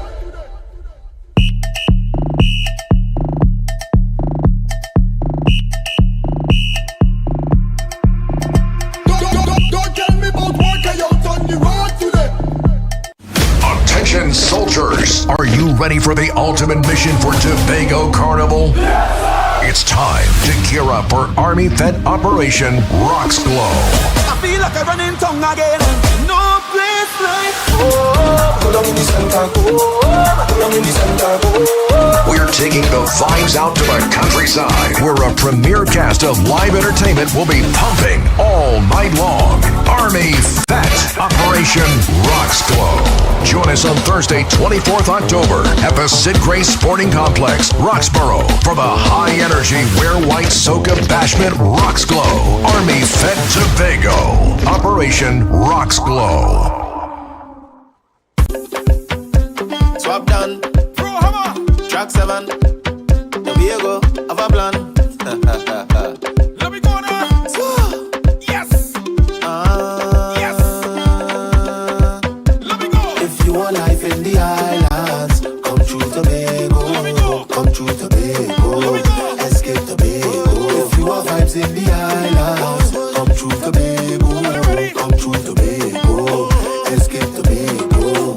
Wanted this all of my life. One place with all of my life. Everything that I need is all on the island. You can come in, stay more than a while. So go catch your friends, bring something, and pack up your bag, let's go. If you're looking elsewhere, na na na na. If you're going elsewhere, na na. Yeah. Hey. Tobago updates. Na na na na. Good morning, Tobago. Na na na na. Good morning, and welcome back to Good Morning Tobago right here on Tobago Updates. And we have been speaking with Senator Lawrence Hislop, and we're still having that conversation on the budget. Now, before the break, we were talking a bit about a number of projects that the central government is proposing in Tobago and the need for collaboration. But when we talk about collaboration on projects in Tobago, one of the issues that I feel that I've seen arise is the issue of trust. And the Tobago House of Assembly really trusting the central government to get their projects done. For instance, I believe it was 500,000 that the Minister for Finance had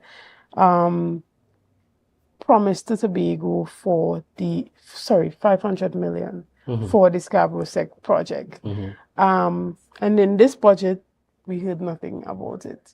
So how do we trust the central government to do the projects that they indicate that they're going to do in Tobago when you hear it mentioned once, but then there's no follow-up on it? So that's the thing.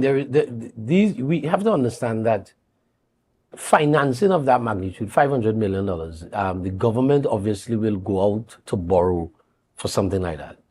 And I remember that he did say that in the previous budget, but in another conversation, the Prime Minister had indicated that the government would be seeking to borrow or to get financial assistance to build, and one of the projects that he spoke to would have been the Scarborough Sec School.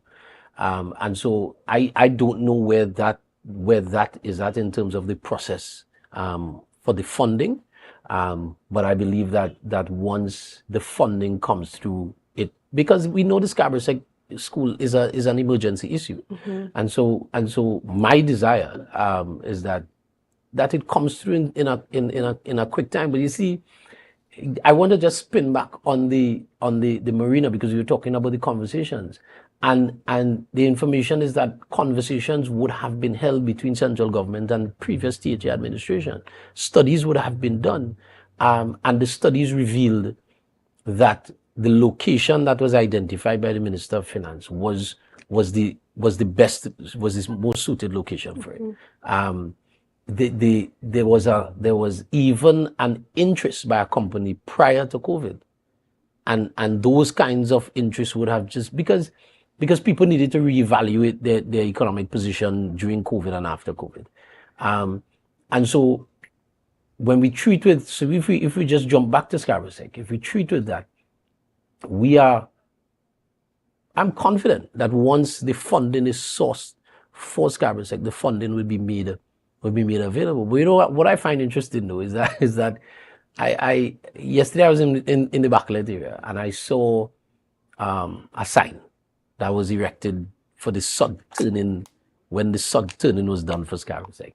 And the sign says that the project was supposed to commence in January 2024. And it speaks to how do you do a sod turning, erect a sign for the construction of a school when you have not yet finalized the funding. You have it's supposed to be a design build, but you have not sourced the funding for the project. Do you think that the administration became frustrated with the promises made from the minister and just decided to find funding elsewhere? No, but but that's the thing. If you found the funding elsewhere, and that's the question, you have to ask the administration that if they found the funding elsewhere. But even if they found the funding elsewhere, the project should have commenced since January. And so while we may be in a position where you need to have conversations with central government, you have to manage the island in such a way that you also manage expectation. Because when you went and you did the sub-turning and you created that euphoria that we are going to start construction for Scarborough Sec, when in truth and in fact you may not have even been at the point where the conversation about funding has started. But not only in the Scarborough Sec situation, we see the same happening with that development project that was proposed for Riseland, where the Ministry of Planning had promised to seek funding from IDB for that project, and it was then. Yeah, but the information I have concerned,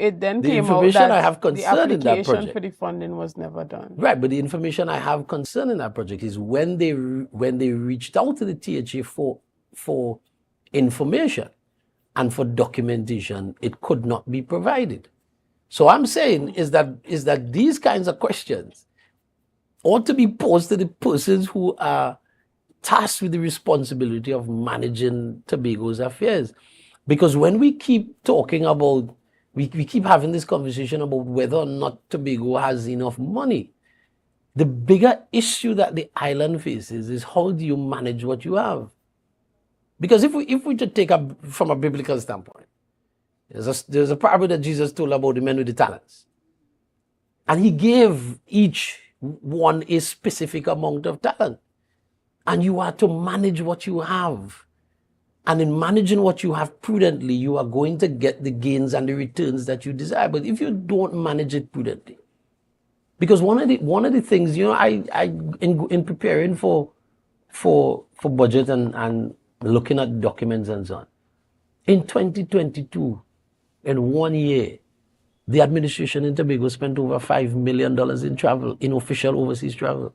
That's in 1 year. And how much? Over $5 million. Okay. And when we calculate that over a 3-year period, when you look at the numbers over a 3-year period, you're in the vicinity of about $15, $18, $20 million in travel.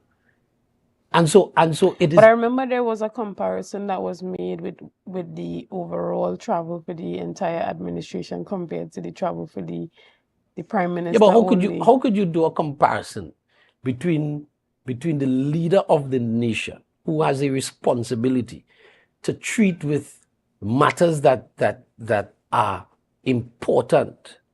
And let me stick up in here. Every single time the prime minister traveled and he returned to Trinidad and Tobago, he shared with the population what he went to do. He gave an account of his stewardship out of the country. And he has done it over and over and over again. We have an administration on this island who travels and says nothing. They travel and we don't know that they're traveling. And when they return, they give no account of their stewardship outside of Tobago. And the question we have to ask is, what have we seen in return for the travel? When the prime minister went out, he went to Shell and to BP.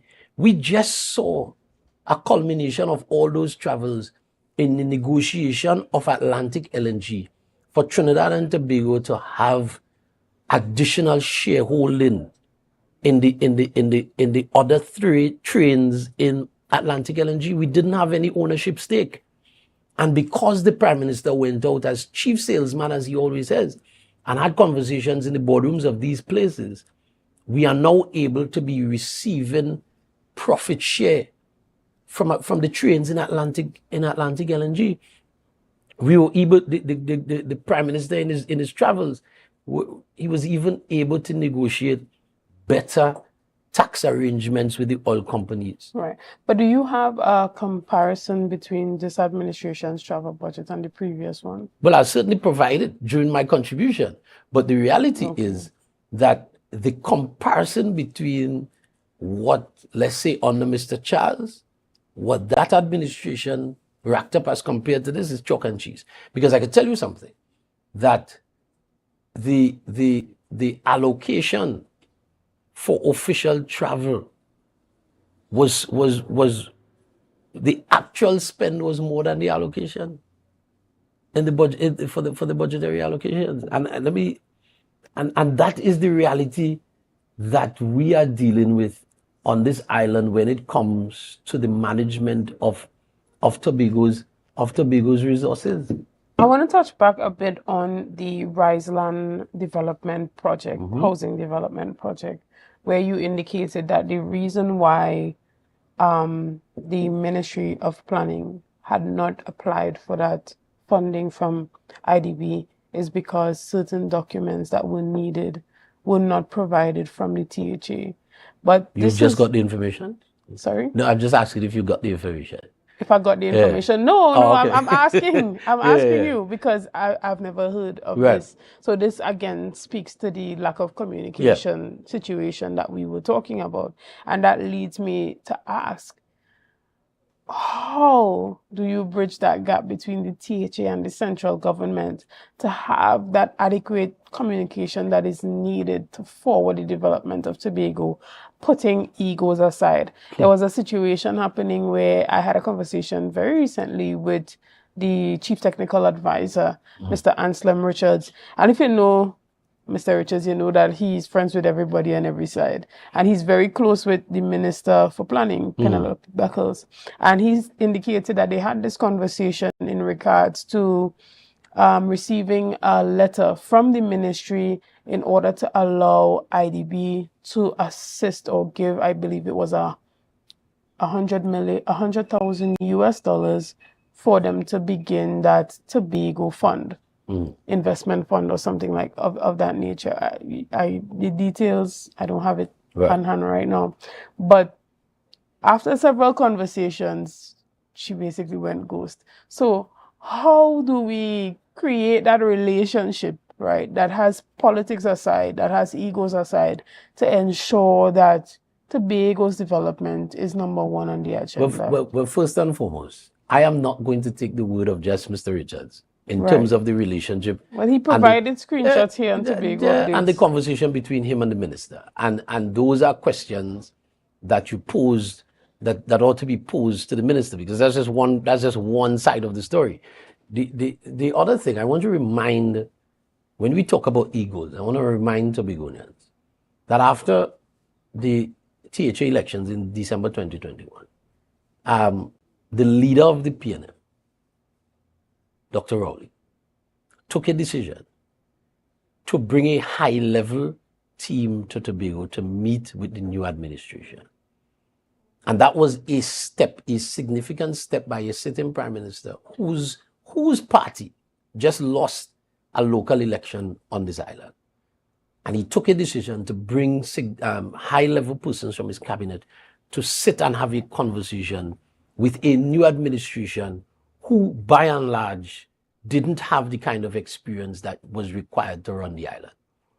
Those conversations took place, and then you had a breakdown in the communication because people started to shout at each other. And I make no apologies for saying this. The breakdown took place when Tobago started to fight Trinidad. And to say that Trinidad this, Trinidad that, what do we hope to achieve? What do we hope to achieve? We've calculated that over the last 5 years or so, the level of development that this island has seen, there has been significant capital expenditure to the tune of over $5 billion by a central government, by a government of Trinidad and Tobago on this island.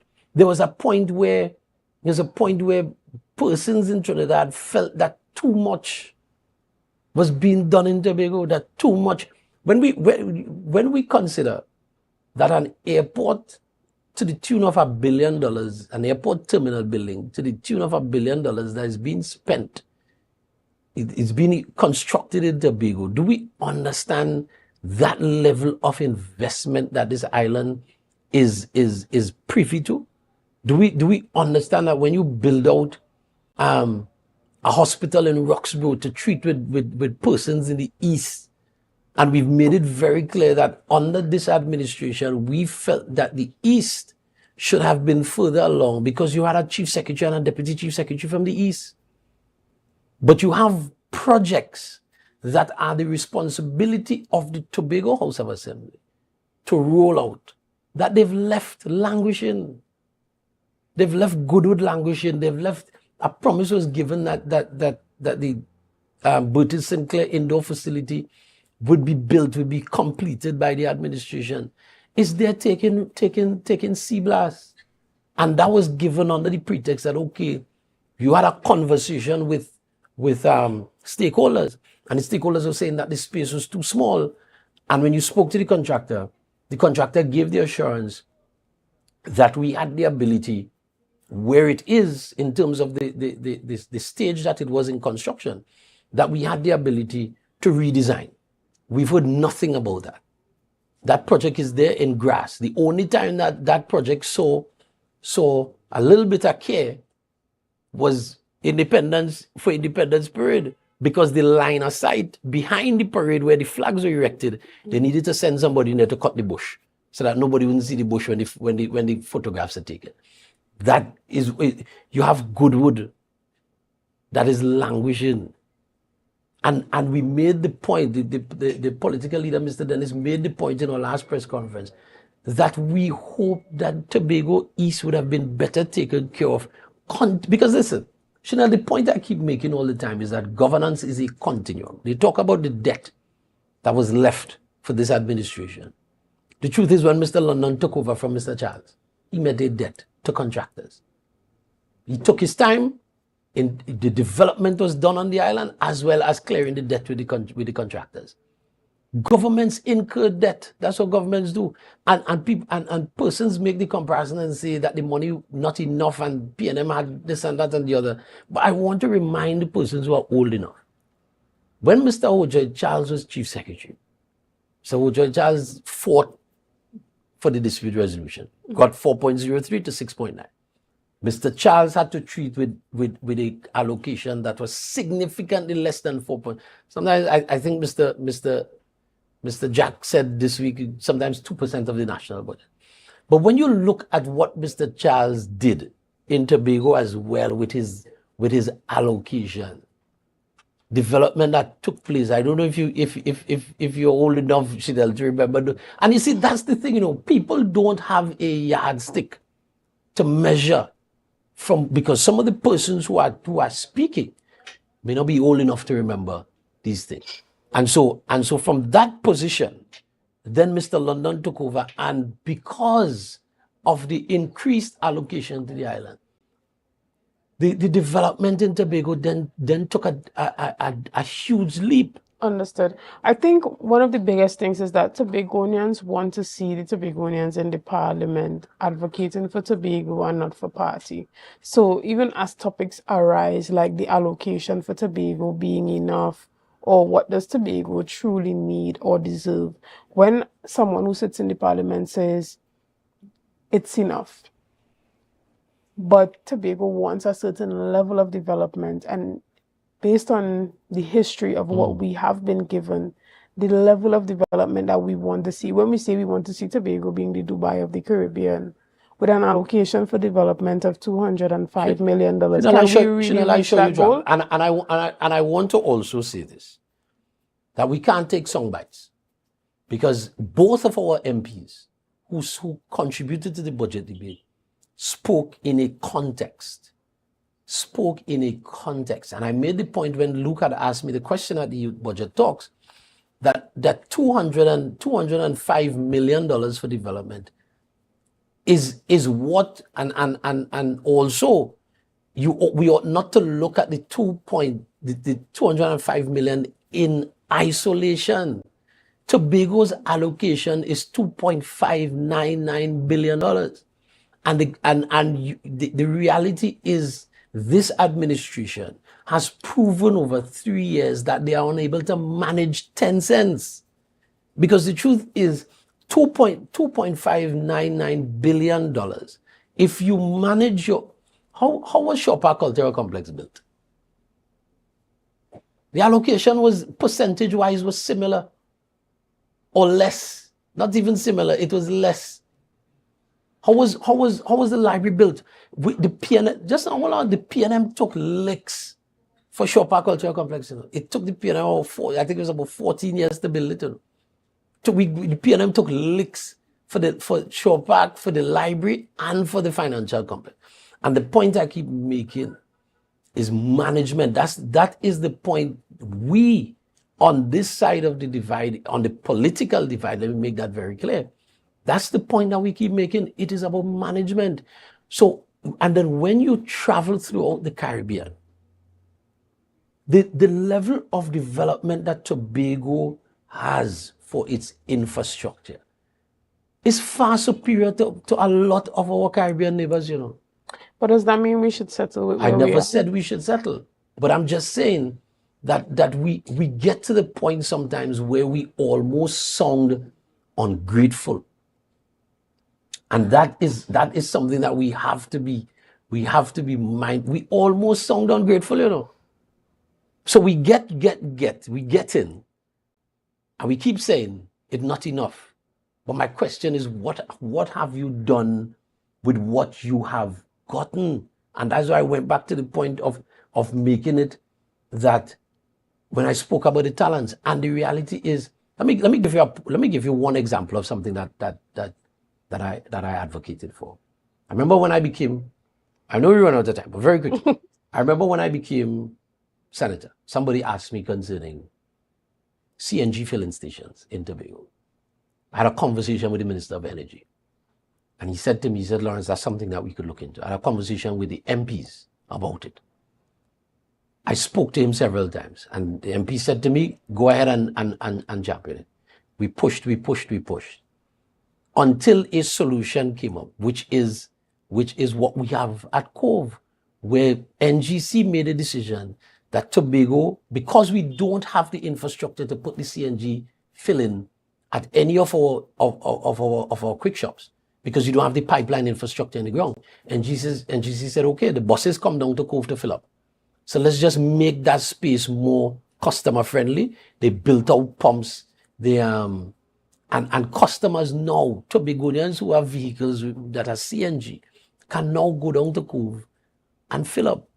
And so being an advocate is not about shouting. You know? Being an advocate, especially when you are in government, is about having the conversations with the people, with the persons who make the decisions to make the necessary changes. Right, and unfortunately, we have to wrap up this discussion this morning. But in closing, do you think that the allocation given to the THA in this year's budget presentation is enough? Every individual on this island wishes that we could have more. I am positive that every individual wishes we could have more, but we have to take it in the context of where we are as a nation. Everybody's coming to the same pie to get allocations. Every single, and the MP for Tobago West made a valid point, that ministries make requests for allocation. Some ministries don't even get half of what they request. Right.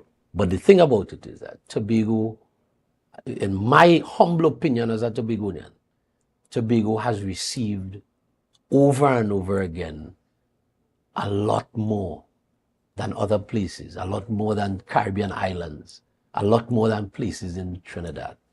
But even in the same level of advocacy that you've made for the CNG stations in Tobago, do you feel like you have a duty to Tobago to have the conversation with your colleagues in regards to that DRC ruling and that 4.03 to 6.9 being outdated? No, but the thing about it is, that could have been resolved since 2021.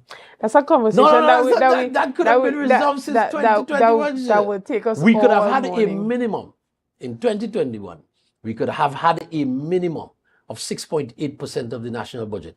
The allocation in this year's budget, if we had the 6.8 minimum, would have been $4+ billion for Tobago. And on top of that, you'd have had lawmaking powers. You'd have had your own Public Service Commission and all of these other things. You'd have had a legislature that is you and the president. So when you make your laws, you make laws for Tobago. We rejected that. And we decided to remain with Act 40. All right, well, thank you so much for being here this morning. Thank you much for your time. We're going to take a quick break right here. We're going to be back with much more conversation. See you soon. It's a brand new morning, rise up to a brand new dawning. As the passion start to rise, the energy fill the skies. I say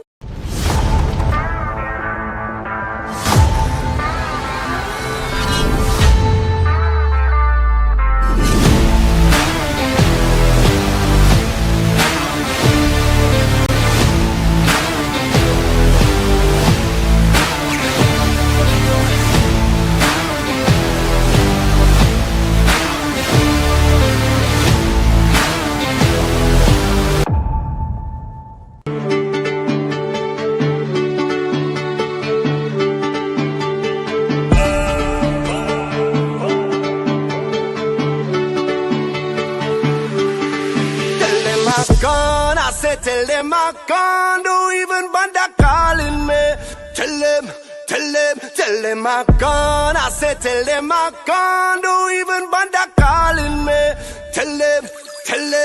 Tobago Carnival is just around the corner, and Bethel Credit Union has you covered. Whether you're prepping for costumes, parties, giveaways, or a staycation, it's all within your reach with our Carnival loan sale. For as little as $900 a month, yes, $900 a month, you can get the funds you need to make this Carnival season unforgettable. At Bethel Credit Union, we're here to make your celebration dreams a reality. Visit us today or call 639-8226 for more information. Normal lending criteria applies, because we see you at BCU.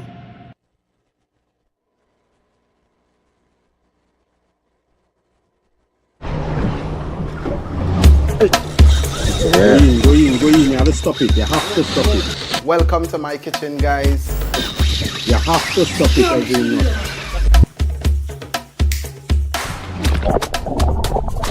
That's it. That's the intro. Let's do it one more time, right?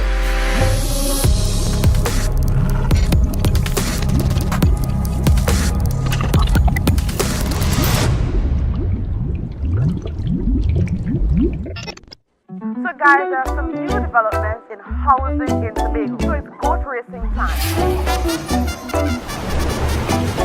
This is 116, the show that keeps you in the know with all things Tobago House of Assembly. Each week, 116 delivers a fun and engaging overview of the latest developments, achievements, activities, and events of our dynamic assembly. So join me. Let's dive into the Tobago House of Assembly's Week in Review right here on 116.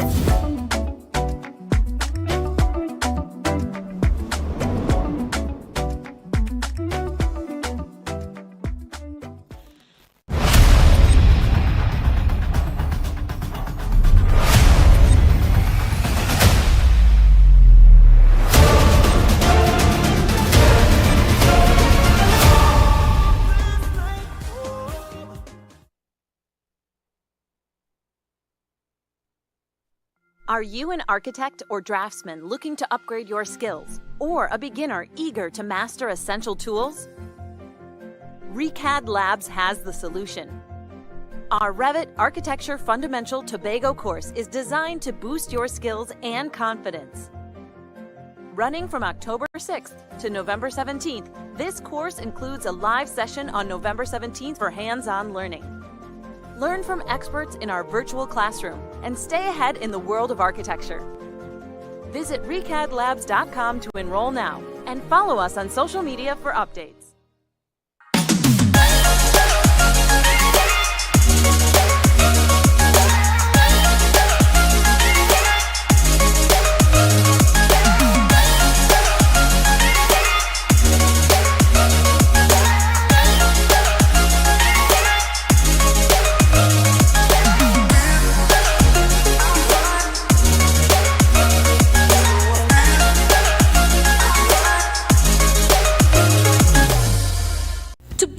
Supplies has been a leading name for over 37 years in the glass and aluminum market in Tobago. We provide an extensive range of high-quality, innovative aluminum and glass products for commercial and residential use. Competitive prices with superior and professional services by committed employees who are guided by rigid quality standards. Tobago Glass Supplies specializes in the manufacture and installation of glass and aluminum products that are essential to today's homeowners and the business environment. We are engaged in marketing, sales, and installation of a variety of products. These ranges from windows and doors to necessities such as mirrors for homes and vehicles, designed and manufactured in-house or imported.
Thomas is the administrator of the Warner's Senior Citizen Home, where we just installed wireless smoke detectors, which this makes this building now covered by detectors. And not only that, Michelle has on her phone. Michelle, where your phone?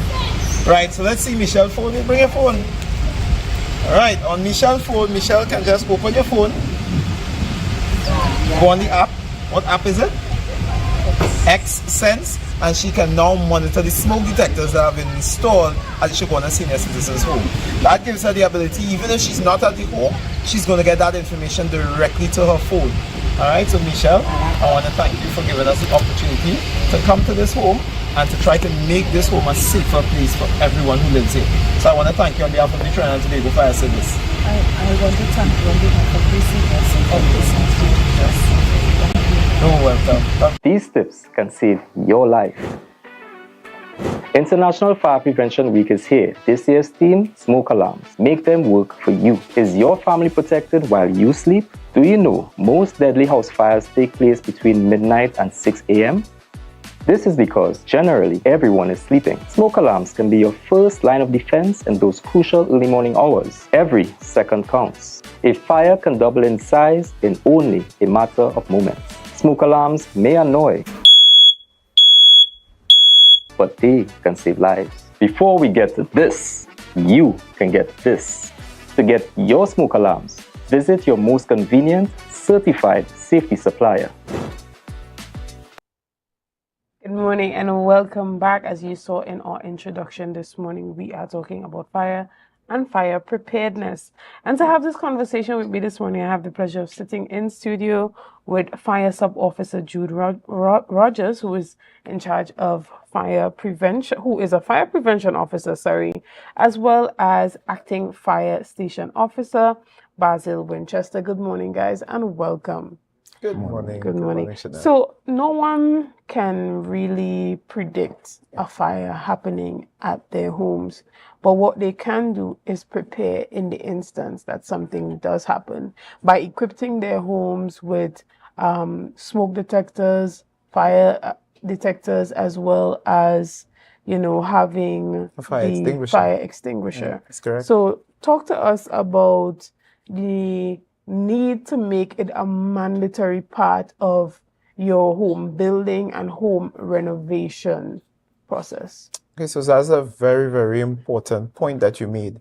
The fact that it should be mandatory, so it's not mandatory in all residential properties. However, it is mandatory in businesses. As you know, a business has to be approved under the OSH Act. Part 5 of the OSH Act pertains to fire, and you must be certified. But we need to take it a step further. And that form of, or that piece of legislation, we must first have some level of consultation. We must at least speak to residential properties and property owners before we can make something like that law. But we're heading in that direction. So it's just a matter of time before a smoke detector, a fire extinguisher becomes mandatory for all residential properties. And Chanel, the need for that comes out of the statistics that we've been looking at over the last 5 to 6 years. Residential fires have been hovering around 600 per year, working out to be approximately 2 fires per day. Just yesterday, I believe, in Tobago, there was a fire officer. Yeah, there was a fire that took place, and total destruction of a property. With the smoke detector that we've introduced and we've brought to your attention this year, we can now be alerted earlier and then make a positive difference. All right. And Officer Winchester, tell us about some of the efforts that your team has been making to, outside of being here on Tobago Updates, to really bring awareness in the community about the importance of having those smoke detectors and having those fire extinguishers in homes. Okay, well, the theme was developed from National Fire Protection Association, and the team is worldwide.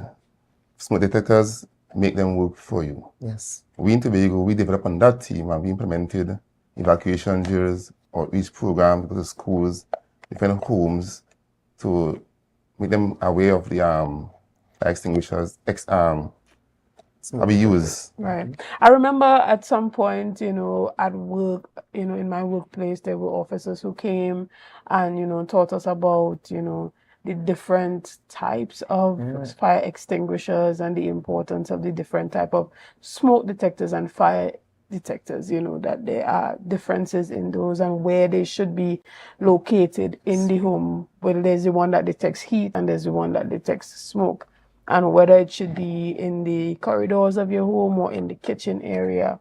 But this is something that persons don't really know, that there are differences in the detectors. There are some that detect the heat and some that detect smoke, and where should each one be located? So that's a very good point that you're making. So what we suggest, or what the international standard that we adhere to, which is also under the NFPA, National Fire Protection Association, indicates that smoke detectors should be placed in every bedroom in your home.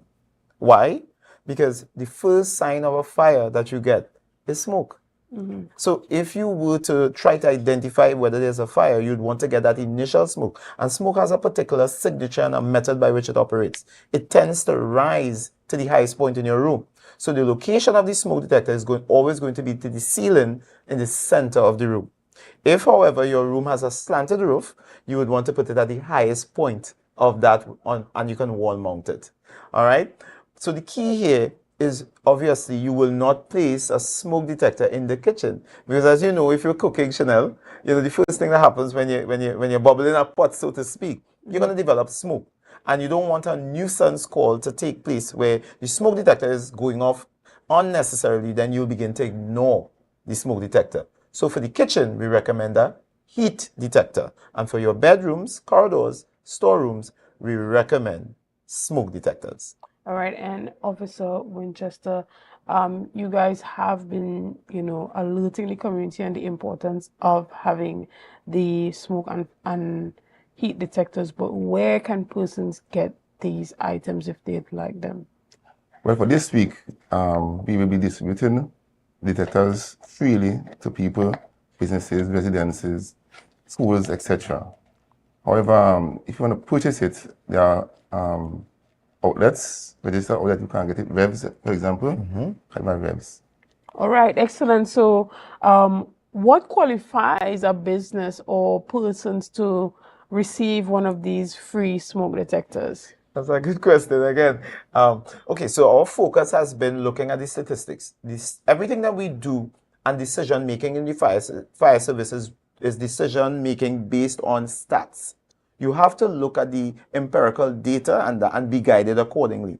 So when we look at the data, Chanel, we've noticed that the increase in death by fires, and we've had 10 deaths so far updated up to our statistics for 2024. We've had 10 deaths in Trinidad and Tobago.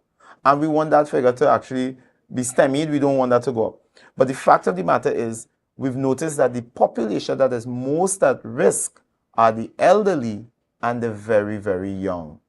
Hence the reason why our focus is on the at-risk community in the home for the aged and in the orphanages and in the children's home and in the preschools. So they would qualify for the limited amount of smoke detectors that have been donated by safety companies in Trinidad and Tobago, including Tobago companies. They've donated, and they've said to the fire service, we want you to take the lead in terms of installing in the at-risk community. So that would be home for the aged, children's home, and those preschools. Right, and now we are seeing that new technology is being introduced to fire detectors.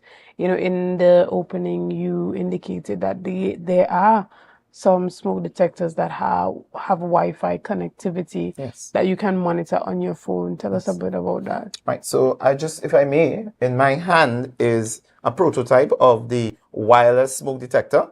This particular detector can connect to your phone and the Wi-Fi in your home. So you can easily connect this detector and it will communicate with your phone once you have data if there is an alert because of a fire getting into the chamber and causing the alarm to go off. Now, before this and before the advent of this technology, you literally had to be home, hear the beep, and then respond. Now you can respond from wherever you may be. Once an alert is sent to your phone, you can then respond. But not only that, added to that, you have the added advantage of now taking care of our persons who are differently able, especially those who are hard of hearing and who are hearing impaired. They can receive a vibration either on their smartwatch or vibration through their phone, so that when they are asleep, probably 3 a.m. in the morning, the vibration is going to awaken them, and then they can take evacuation measures. That is an added plus that we want people to have. All right, and where can persons get this particular smoke detector as well? Right, so there's only one company that has this particular type of smoke detector, and that is a company called IRP Fire and Safety Limited. They were so kind to donate a number of these to the Trinidad and Tobago Fire Service, which we've shared with all our fire prevention departments, and they're now outfitting these at-risk homes and these at-risk children's homes with at least one of these detectors. Of course, they're in limited supply, but we're willing to share at least one with our communities. Okay, and Officer Winchester, is there a way that persons can reach out to you and your office if they know of someone or of a home that is at risk that would really benefit from having these smoke detectors? Sure, you can call the fire service 639-4944 and ask for the fire prevention section. If you need to, you can ask Officer Winchester in particular, and I will deal with it personally. All right, excellent. good. We want to thank you guys so much for coming on this morning and, really giving us information on the fact that there are new smoke detectors on the market, and it is so important for persons to ensure that their homes, their apartments are, fully outfitted to prevent, the loss of life and limb in the event of a fire. So again, thank you so much, officers.